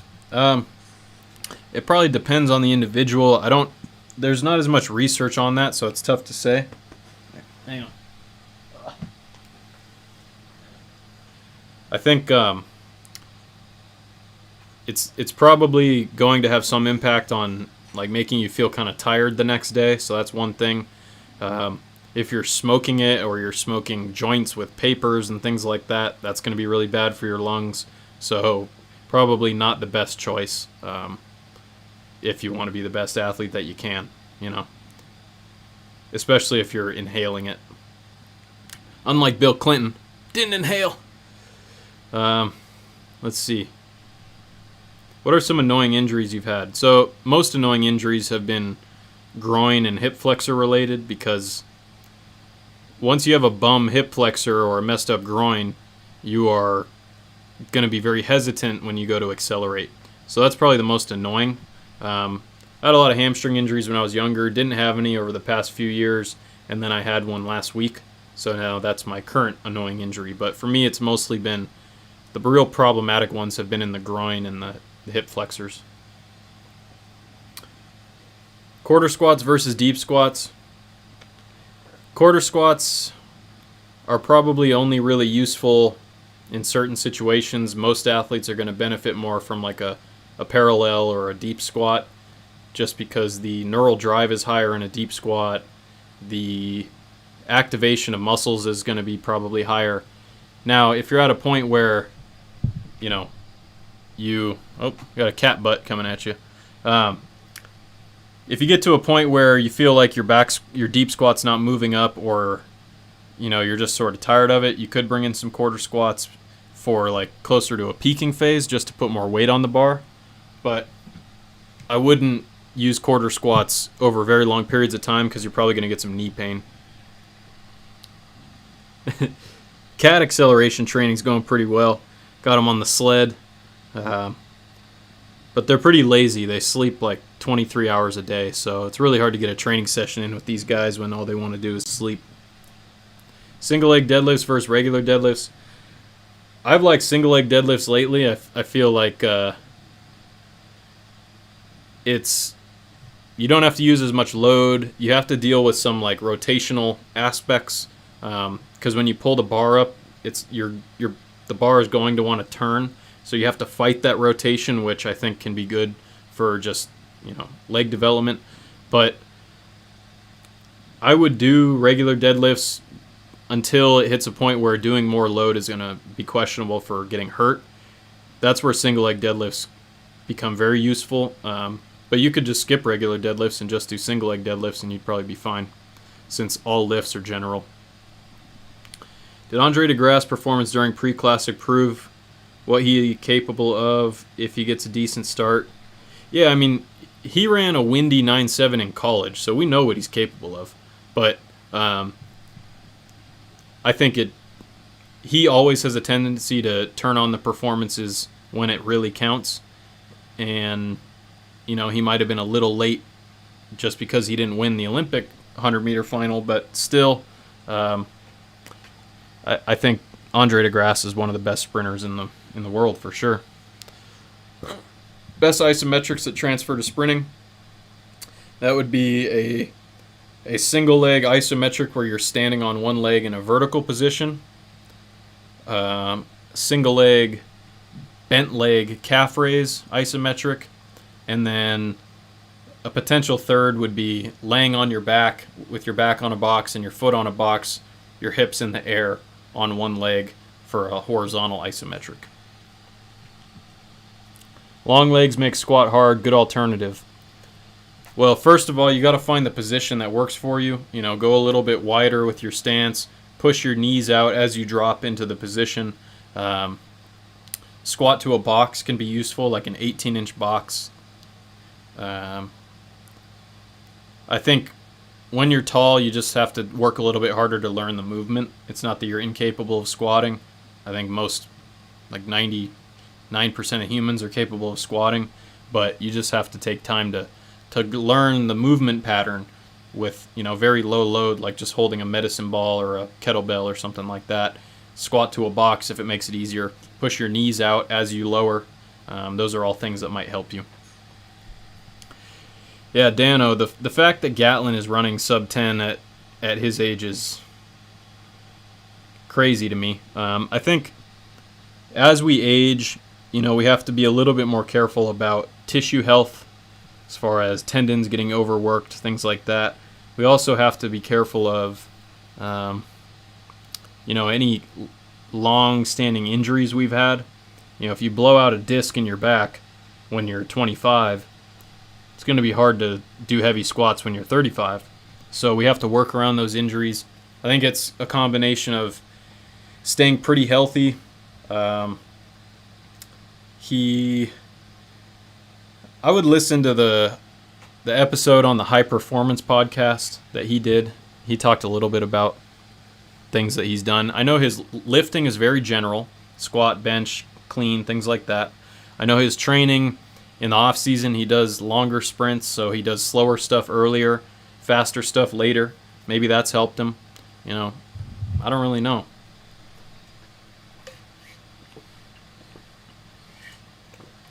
A suitable replacement for Olympic lifts for developing power would be jumps that are loaded and jumps that are accelerated. So maybe you jump with a 25-pound plate in your hands after doing a squat, and then after that you do a band-assisted jump where it's accelerating you up.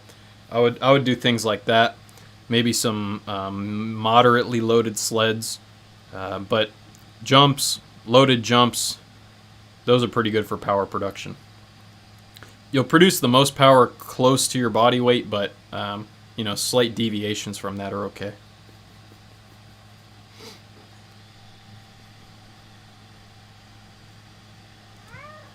As far as Noah Lyles, I think he's just better at the 200 overall. I think he's just, whether it's his physical build, his endurance qualities, whatever it is, I just think he's better for the 200 and will always be better at the 200 than he is at the 100. He's still really fast, but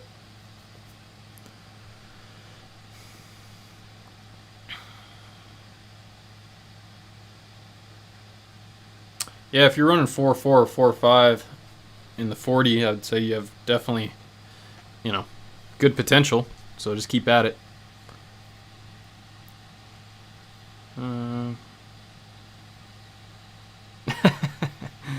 It's called football, not soccer. Well, if you're in America, we call football football and we call soccer soccer. But if you're anywhere else, then yeah, soccer is football. How do you stay relaxed in the 100?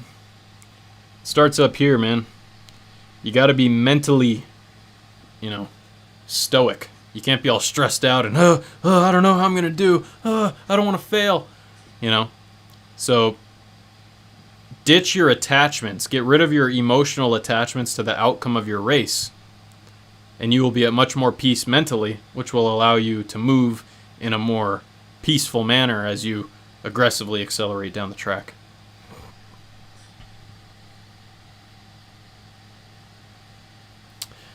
The way that hip flexor work could possibly improve top end speed would be that we can reorient our limbs faster. It's also possible that how aggressively the thigh swings forward could possibly add tiny weak forces to your forward, center of mass movement. But I think being able to consistently cycle the legs through quickly is in part dependent on how healthy and how capable your hip flexors are. So I think they play sort of a secondary role, but still they still play a role in how fast we run.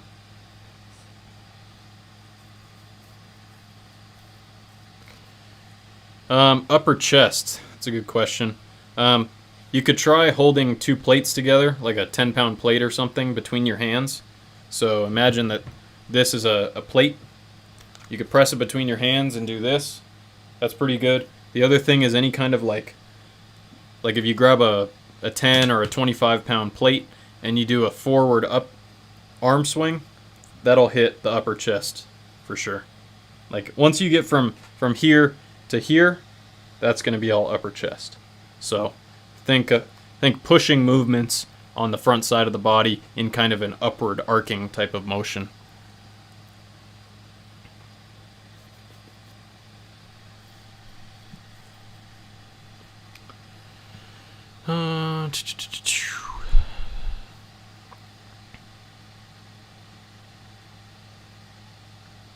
Just scrolling up here.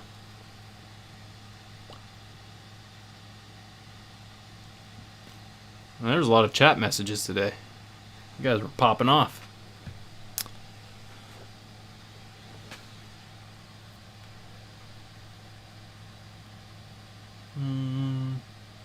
Some of these questions are just a little bit too much to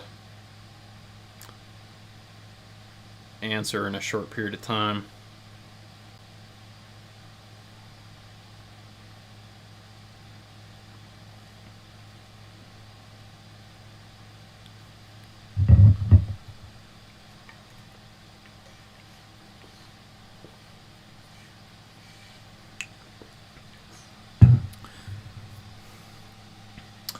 Any knowledge of muscle memory hacks to regain lost strength due to the gyms being shut down for so long? I would just spend a month doing sort of an easy strength progression. So start with loads that you know you can move with the intent to, rapidly progress those weights after about a month of training.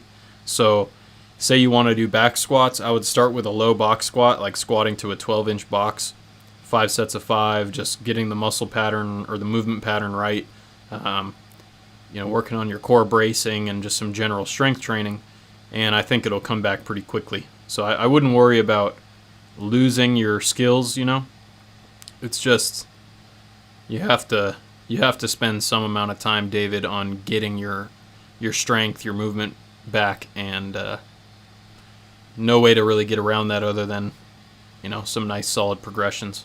So just start with moderate loads and build up from there over the course of a month or two, and then you'll probably find that you're starting to feel stronger and more like yourself again. I wouldn't do depth drops before sprinting, no. Maybe some stiff leg hops, but...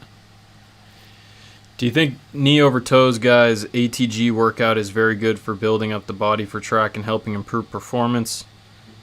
I mentioned him earlier because someone asked about it, so you could scroll back and listen to that, but I think it's good for general capabilities, but it's not like gonna be a total game changer.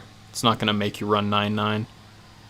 Might, I think the exercises he talks about are probably good accessory movements to throw in your program when you see it has a specific use. No, I would not do sled pulls on a hill. I would either do sled pulls or run the hill, but not both. It's just because if you're going to do that, then you might as well put a weight vest on while you pull the sled and then have another belt attached to a truck that you're pulling and then a fan blowing wind at you.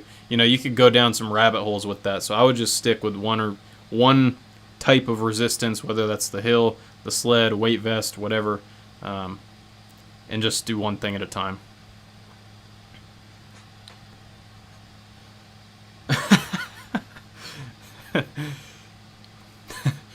Wang Min, I'm going to have to make you a moderator. Any cool training tools to use that are actually effective? Not many. I like a medicine ball to throw. I like the Exergenie if a sled is not something I can use at wherever I'm at. I have a bar velocity meter. I have the VMAX Pro. I think that's pretty useful. But most tools are more of like they're fun to have or they're cool, but are they actually going to cause a difference in the outcome of your training? That's where the questions start to arise, right? So I wouldn't go spending a whole bunch of money on all kinds of tools. The timing system, that's probably the most expensive thing that I have that I do like. But there's so many training tools out there that you can, become overkill at a certain point. How much ab work is necessary? I would do some, like maybe pick a couple times a week. You should probably hitting some, anterior, I like to do explosive sit-ups where I hold a plate and I do a sit-up really intensely, and then I relax for like half a second or a second, and then I do another one intensely. I like to do that. I like to do side bends. I like to do rotational stuff. I like to do things like a single leg back extension where my QL is having to balance my lower back and torso and everything. So I would incorporate some, make sure you're just hitting different, types of movements, whether that's frontal plane, sagittal plane, some rotational stuff. And then you should probably, that'll cover your core demands. You can also do some core work in your warm-up, like some body weight exercises in your warm-up as another way to get some volume in for the core.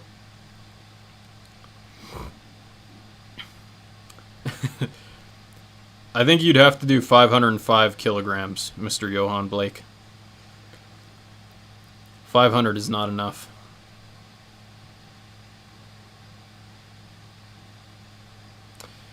Jason, I would just stick with general stuff, sets of 5 on squats at 70% effort or something like that. Just kind of get the hang of it, and then you'll start to find what works for you. But you have to just start, see how your body responds, and go from there. There's no guaranteed best way to do it. Just go with some general principles of hit some major lifts like back squat, deadlift, bench press, and see how your body responds, and then you'll learn, and the discovery process can sort of go from there. Yeah, the fact that Fred Curley doesn't lift weights is definitely interesting, but clearly he's just very predisposed to being a great athlete. So for the rest of us, if we don't lift, I don't think we're going to run 9.78 or whatever he ran the other day, But some people can. Some people can do it.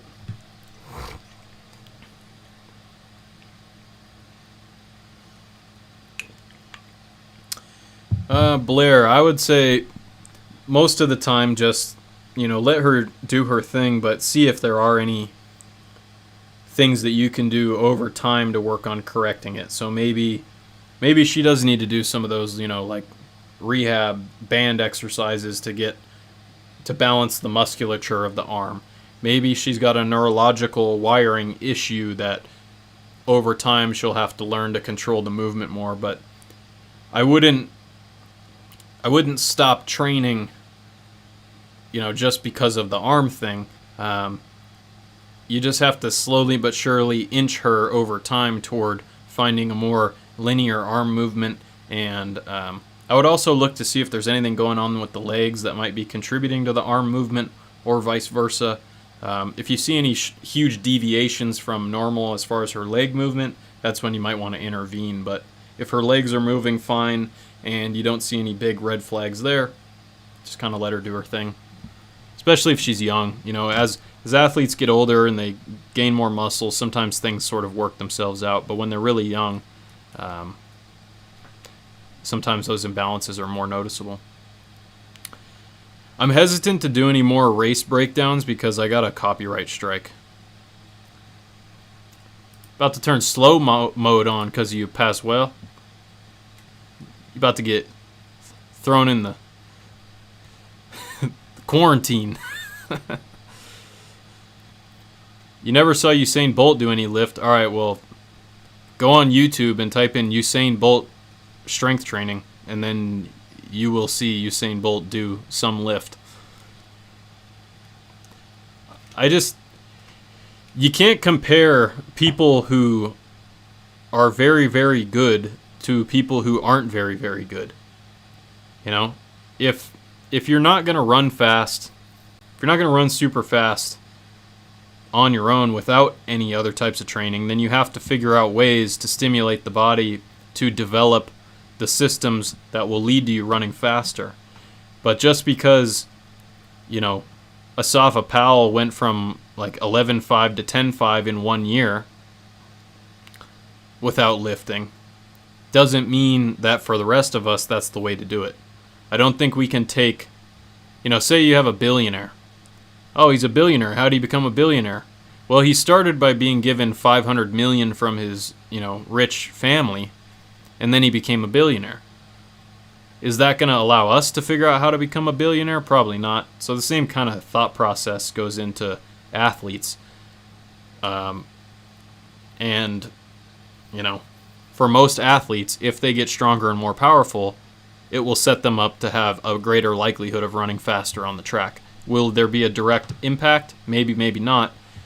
But just because some really fast athlete who is a genetic phenom who ran fast when they were in high school, like, them not lifting doesn't mean that us not lifting is going to bring us to that same point.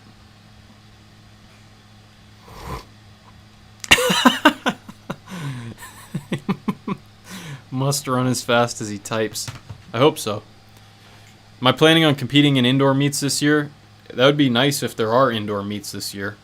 So, if there are, and I'm healthy, then I would like to.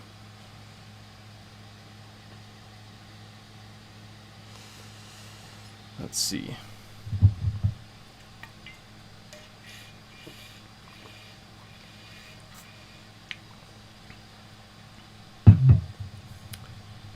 Speaking of Asafa Powell, I really like how he runs too. It's just that most of us are not going to be able to hit those levels of knee height or hip flexion unless we like try to do it. He had a very unique style, but I really like how he sprints. I think it's aesthetically pleasing.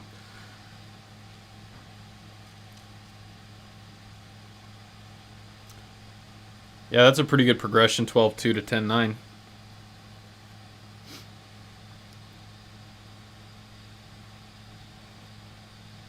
The dude who won the 100 meter, the Italian guy, Jacobs, he has pretty good technique as a relatively taller guy. So he's not like super tall, but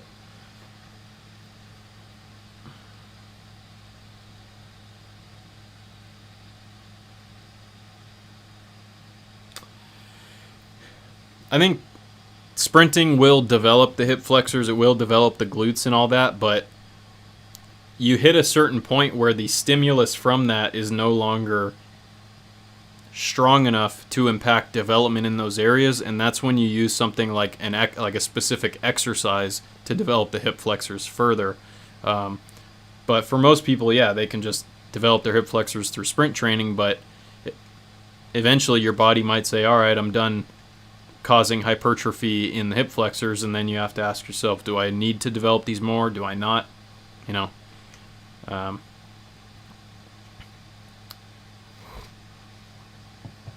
Yeah, that definitely depends on the weather. I always like training outdoors, but we also don't have indoor tracks except up in Flagstaff, which is like 3 hours away, so I'm not trying to drive up there to then be told you can't run on our track.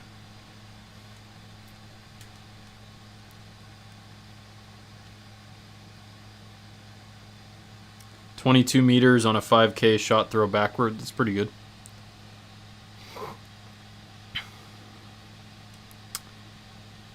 Yeah, definitely everyone Tortu was running against were decelerating quite aggressively.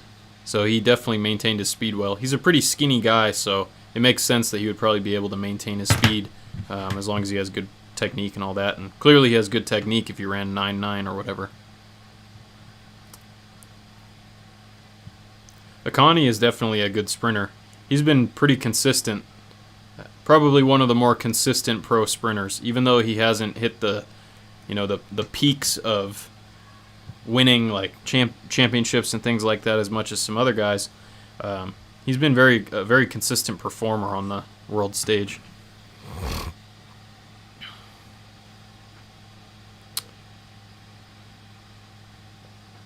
Yeah, I mean, if you're more muscular, you might be more able to produce concentric force, which is going to help you accelerate, but then that might inhibit your ability to run fast at top speed, whereas if you're more skinny and more of like an elastic type of athlete, you'll probably accelerate slower but be able to reach higher top speeds, so there's something to that.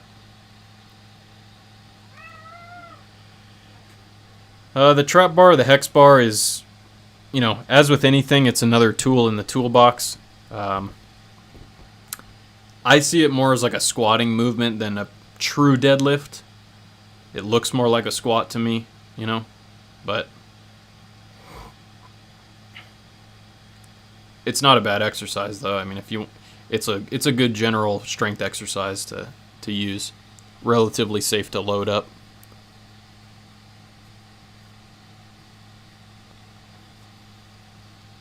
I ordered the Nike Max Flies, so hopefully I like them better than the Puma ones, because these shoes are expensive and I don't make enough money to keep buying a bunch of shoes. So hopefully I like the Max Fly, because that's what I ordered.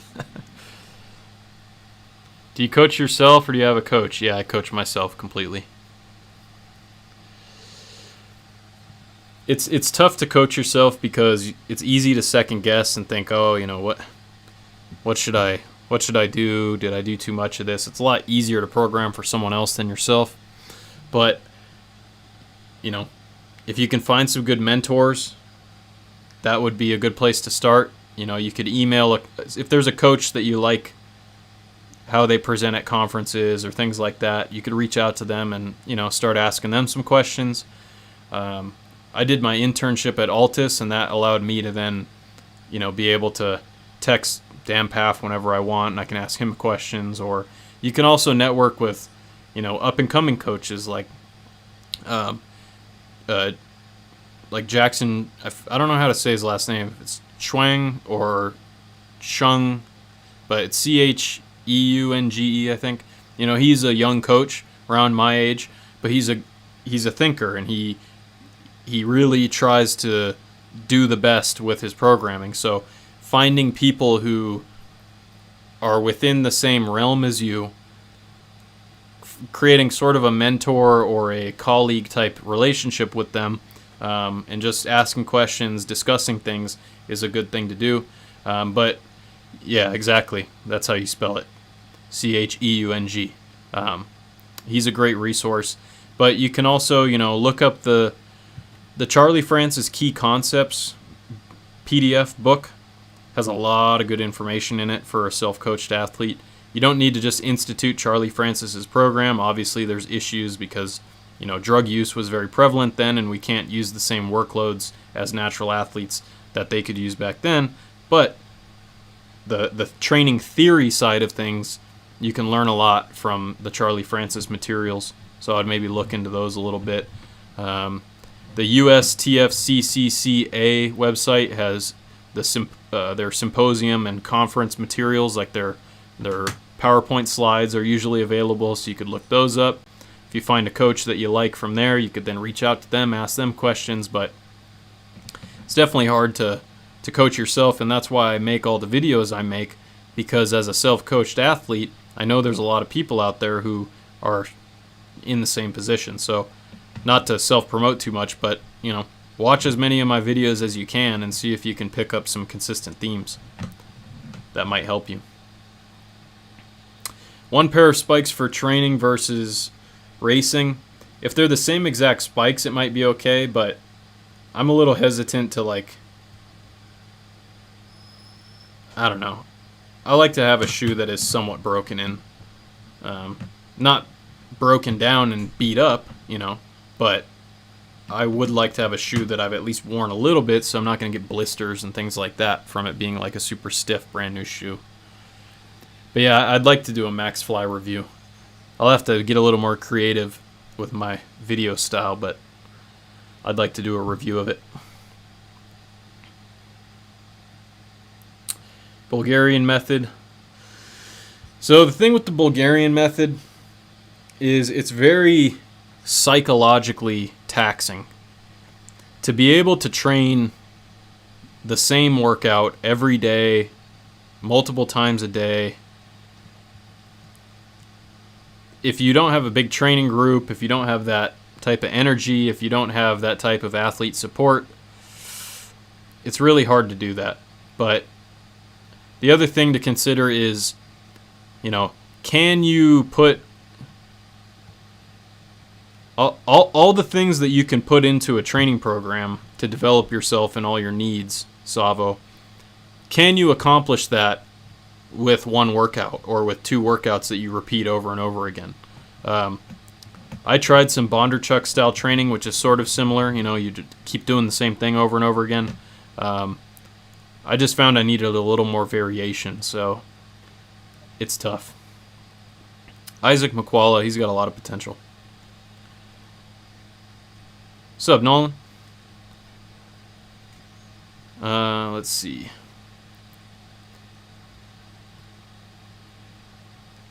I think Jesse Owens would run faster. I think, one of the reasons why technique looked different back then is because the shoes and the track were different, so they didn't get the same elastic rebound, so they had to run differently. I bet if those guys were running today, they would run with technique that's more similar to what we see today, and he'd probably run really fast.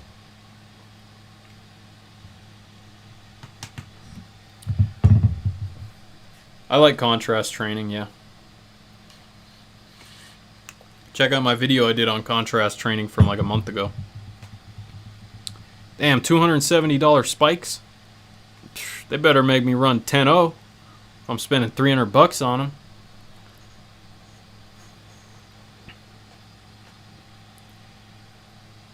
If I could go back in time and compose a 4x100 to beat the world record, who would be on it?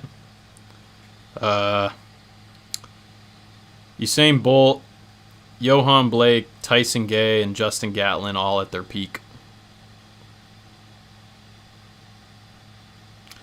Training with a team is better for most people, but John Teeters, he said he doesn't like training with other people because he's too competitive. I train alone most of the time, but I find that when I train with other people, I have more fun, social, and I don't get out much and don't have I don't really hang out with people very much, so my friends that I do have, I tend to see them when we work out together, So I like that aspect. It's just a good vibe when you're with people who, are all training hard and have goals, and I think it's good for your psychology.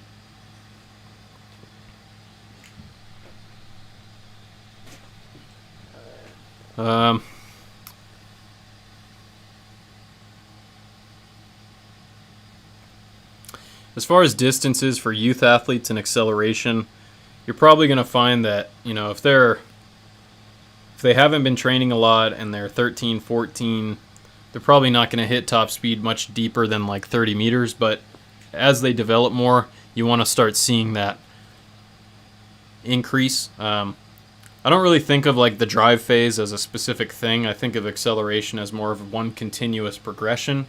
So I think of it as from 0 meters per second to their maximal velocity.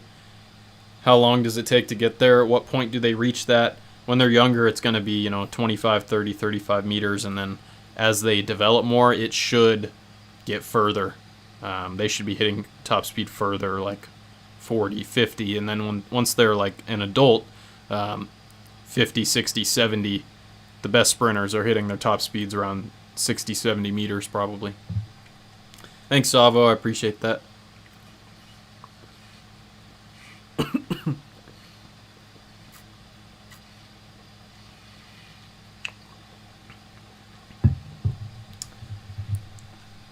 If I was doing sled pulls, sprints, medicine ball throws, and stair jumps in the same workout, how would I do them? I'd probably do some medicine ball throws to warm up.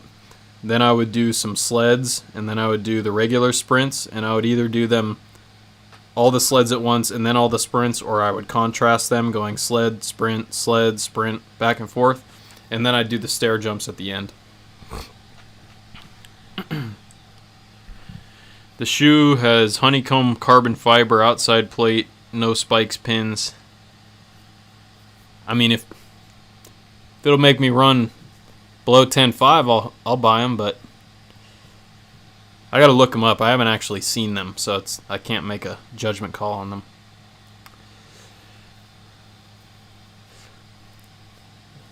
I mean, if half of the track world disappeared, then I might be at World Champs next year. But I mean, I would be thrilled if I could make it to the USA Indoor Championship. That's where I just don't.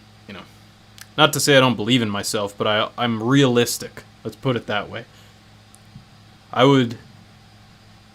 If everything went right, I believe I could make it to USA Indoor Championships and do okay. World Championships from the U.S., that's a whole nother ballgame.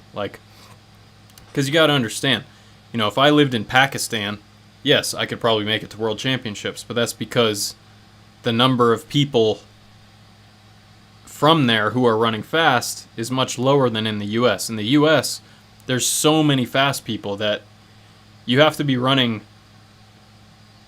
very, very, very fast times.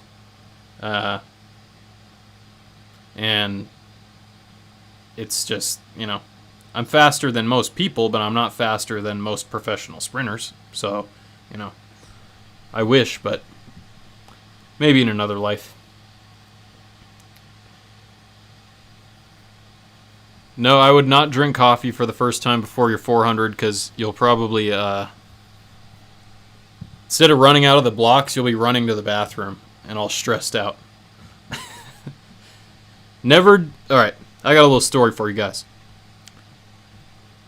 Indoor championships 2014, when I was running at GCU, we were running our championships at Idaho.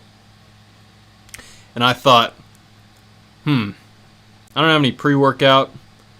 It's championships. I want to be revved up. Let's get a 5-hour energy. I'd never taken a 5-hour energy before. Go to the store. They didn't have any, but they had some off-brand. Yeah, try that. Sip it back.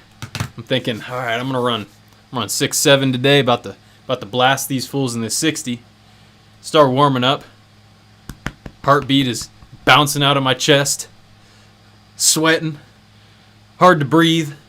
I'm like, I do like one set of A skips. I'm over there sitting on the bench, struggling. Suffice to say, didn't make it to the final. So, if, whatever you're going to do in your race, you want to test it out at practice first because you might have a weird response. The other thing to consider, how much certain amount of caffeine, say you throw back a cup of coffee at practice and you find that that's a perfect amount for you. Maybe you like 2 cups. So let's say you like 2 cups of coffee before you practice. Well, you're already going to be more stimulated at the meet just because it's a competition. So if then you start sipping 2 cups of coffee before your competition, that's where you're going to start to run into problems as well because maybe now you're overstimulated. And if you picture a bell curve where the distribution is that most of the distribution is in the middle and very little down here, well, your arousal, your body and your mind's state of arousal for performance peaks at a midpoint, and then the more aroused you get or the more psyched up and revved up you get, the worse you're going to perform. So you don't want to show up to a meet and be half asleep because that's not enough. But you also don't want to show up to a meet looking like the crackhead that lives in the alleyway, who's always making noise at night. You don't want to be that guy either because then you're not going to perform well. You have to find that middle ground.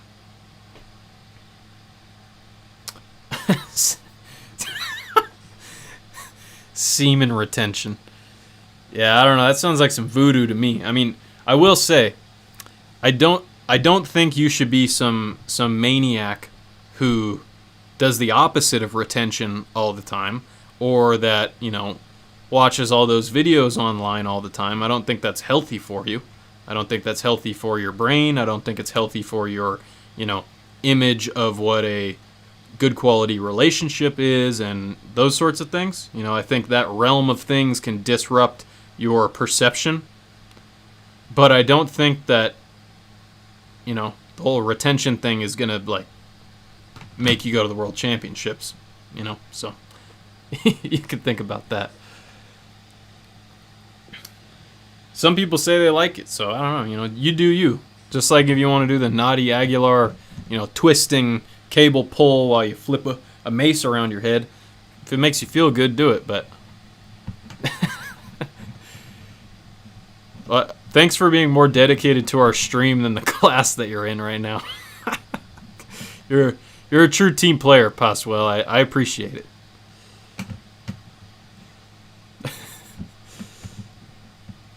How long have we been going? Damn, 2 hours? Whew. I made $2.50 an hour. How about that? It's pretty good. It's pretty good if I live in Kyrgyzstan.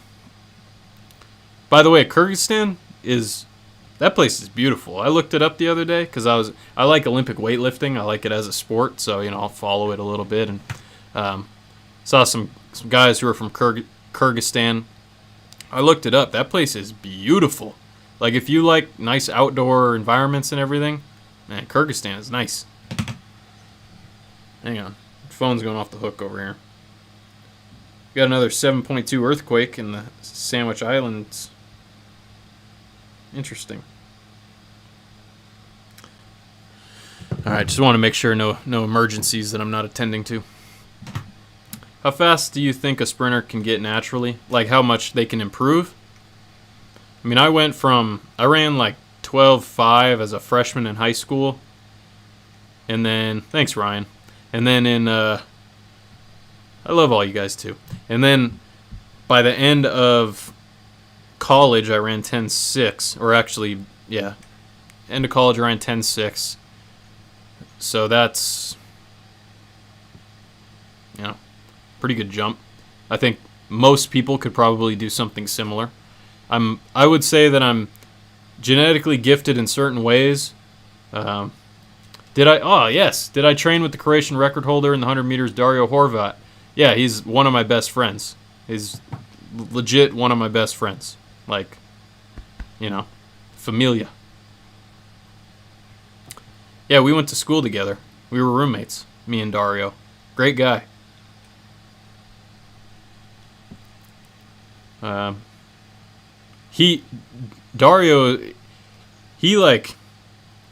I saw that he was at GCU, I was like, oh, wow, maybe this is a good guy to train with, Because it's nice to see other athletes of European descent running well, because it's just, we all know it's not as common. So it was encouraging. It was like, okay, it gave me more belief in myself, And then as we hung out, found that, we're both cool guys, and he lives back in Croatia now, but if you look up his old races and stuff, he had some nice performances. If I didn't train for sprinting, what sport would I do other than like bobsled? I think football or baseball. I was a good baseball player as a youth, but I got like burnt out on the style of coaching that we had. So they were like way overly critical instead of sort of letting you do your thing. And for me as a little kid, I had a lot of really stressful stuff in my life when I was little. And so I was really predisposed to being like anxious and overthinking just because of all the stressors that I had dealt with as a little kid. And so I think I would have benefited more from a coach that let me do my thing. And I think I would have been probably best in baseball, like as a center fielder or something like that. Football, I really liked football, but I think it's too gnarly on your body. You just get destroyed, I chose sprinting because having played on football teams where we didn't win a lot of games, I felt like I wanted to dedicate my time and energy to something that just I could, have an impact on. And so that's why I switched to more of an individual sport. If you had a guy who was 180 but deadlifts 1,000 pounds, how fast would he be? Probably pretty slow.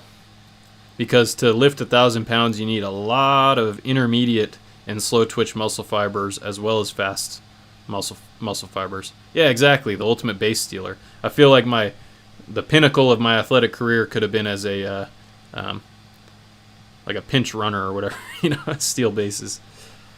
60-meter fly. What's thoughts on 60-meter fly-in for a week?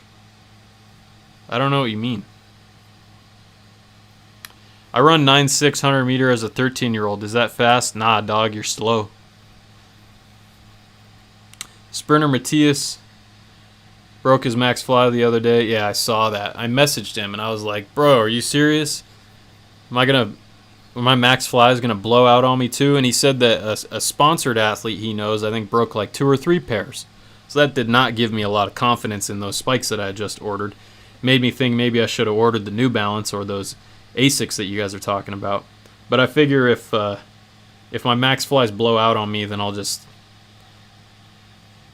either complain to the company I bought them from and try to get a refund, or make a video about them, and then that'll be my payback. What's my 40 time? When I was in high school, I ran 4.53 hand timed, and then I went to the Nike Combine when I was a sophomore, I think, and ran 4.77 electronic. But this year, I'd like to time my 40 again when I'm actually running fast, because I haven't ever timed my 40 with my free lap when during a period of time where I felt like I was actually running my fastest. So like when I was running 6.8s and 6.7s in practice in the 60, that's when I should have timed my 40, but I didn't, which, is annoying. But so if I can get back to that point where I'm like really feeling fast again, I'd like to do that. Yeah, exactly. If my shoes blow up, that must be a compliment because I'm producing a lot of force. So either that or I'm overweight. No. I wonder if they changed the Pumas, because I know they originally designed all the Pumas to fit Bolt's feet, and it was giving a lot of people some like toe and some issues in the bones in their feet, because it was specifically for his foot, and I'm sure he has a very unique foot considering he's the fastest guy ever. Yeah, I do agree. I think branching off into 40-yard dash, football, team sport content would be the way to go. I just got to find a way to do it so that, you guys who are my base of support, my track guys, don't get, bored of the content and don't want to watch it anymore, because, I want to make sure that you guys who have stuck around for a while get good quality content that you like. So, but yeah, I think I'm going to start branching off into that. What's the best sprinting weight for someone who is 5'10"? Most sprinters are probably going to be like low 170s if they're 5'10", 172, 173, maybe 168, somewhere in that range. But it really depends, because if you're more of a muscularly driven athlete, I know one guy who's 195, probably 5'9", and he ran 10:17 this year. Kirk Wilson, you can look him up. Thanks, Blake. Yeah, look up Kirk Wilson. He's local here to my area. We race whenever there's meets locally. We end up racing each other. He always beats me, but in fact, watching him dust me made me think, because this was a time where I was like, I need to manage my weight. I hadn't been lifting a lot because I just wanted to focus on sprinting. And here this guy is blowing me out of the water every race. I'm like, well, shoot, I'm taller than him and I weigh less than him. Maybe I should not worry so much about weight and just get stronger and more explosive. And so, here I am now. I'm feeling pretty good overall, and I gained a little bit of weight, maybe 4 or 5 pounds. So in a roundabout way to answer your question, if you're 5'10", you could be anywhere from 160s to 200 pounds. It just depends on the type of sprinter that you are. If you're more of the very lean and elastic type, or if you're like the beast mode explosive accelerator, then you're going to probably carry more weight. Does sunlight help sprinters? Well, sunlight helps your vitamin D levels, and vitamin D levels help your strength and your immunity, and being strong and not sick helps you run fast. So in a roundabout way, sunlight is probably good for you. Karsten Warholm's Puma was a collab with AMG. Sweet. Yeah, I'll look up those Pumas. Oh, I didn't Okay, now that I think back, I do remember him wearing Puma, but I blanked out and didn't realize he was a Puma athlete, so even more reason to try those Puma spikes. I don't know that resistance bands in and of themselves are going to improve stride frequency and turnover rate. Typically, stride frequency doesn't change that much over time. I think stride length is something you can affect, more directly. Stride length is going to depend on fiber types, limb lengths, things like that. Limb segment lengths, nervous system. Whereas stride length is a little bit more easy to influence just because of the force aspect of it.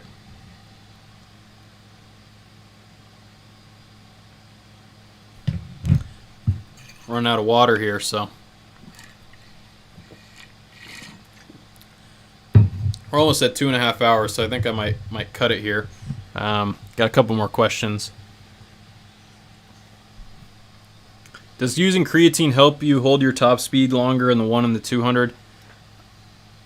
I'm not going to say that it does, but in your general prep, it might help you have higher work capacity for your lifting and your like how many sprints you can do in a session or how short your rest periods can be. Might help a little bit with that. I'm not going to say, though, that creatine will make you better at speed endurance directly. Creatine is something you can try, but don't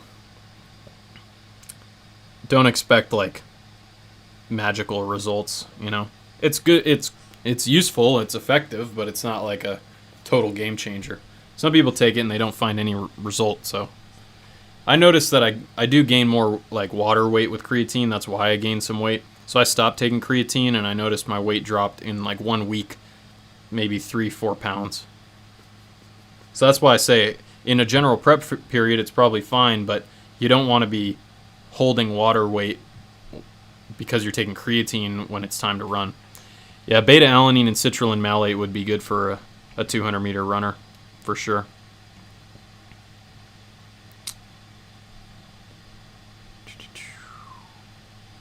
Should I sprint on a cardio day or same day as resistance? I would sprint either on the same day you're lifting, if your schedule allows it. I would sprint in the morning and lift in the afternoon. Or sprint on a day where it's just on its own, because you will get some cardio effects from sprinting.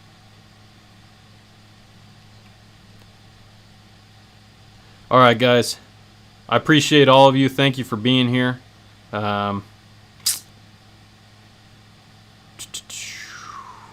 I would only do the creatine monohydrate. I think the rest of them are kind of BS, but you can try whatever you want. It's your life, you know. Like a Bon Jovi song. Alright, thank you guys. I will catch y'all soon. Make sure you're subscribed. Thanks for hitting those thumbs up. And I'll probably clip some of these if I go back and watch it and find that some of them are good. I might clip them, but you know, sooner or later I'll put out another video. So thank you guys and gals. I'll talk to you later. Cody Bidlow with SprintingWorkouts.com. Signing off.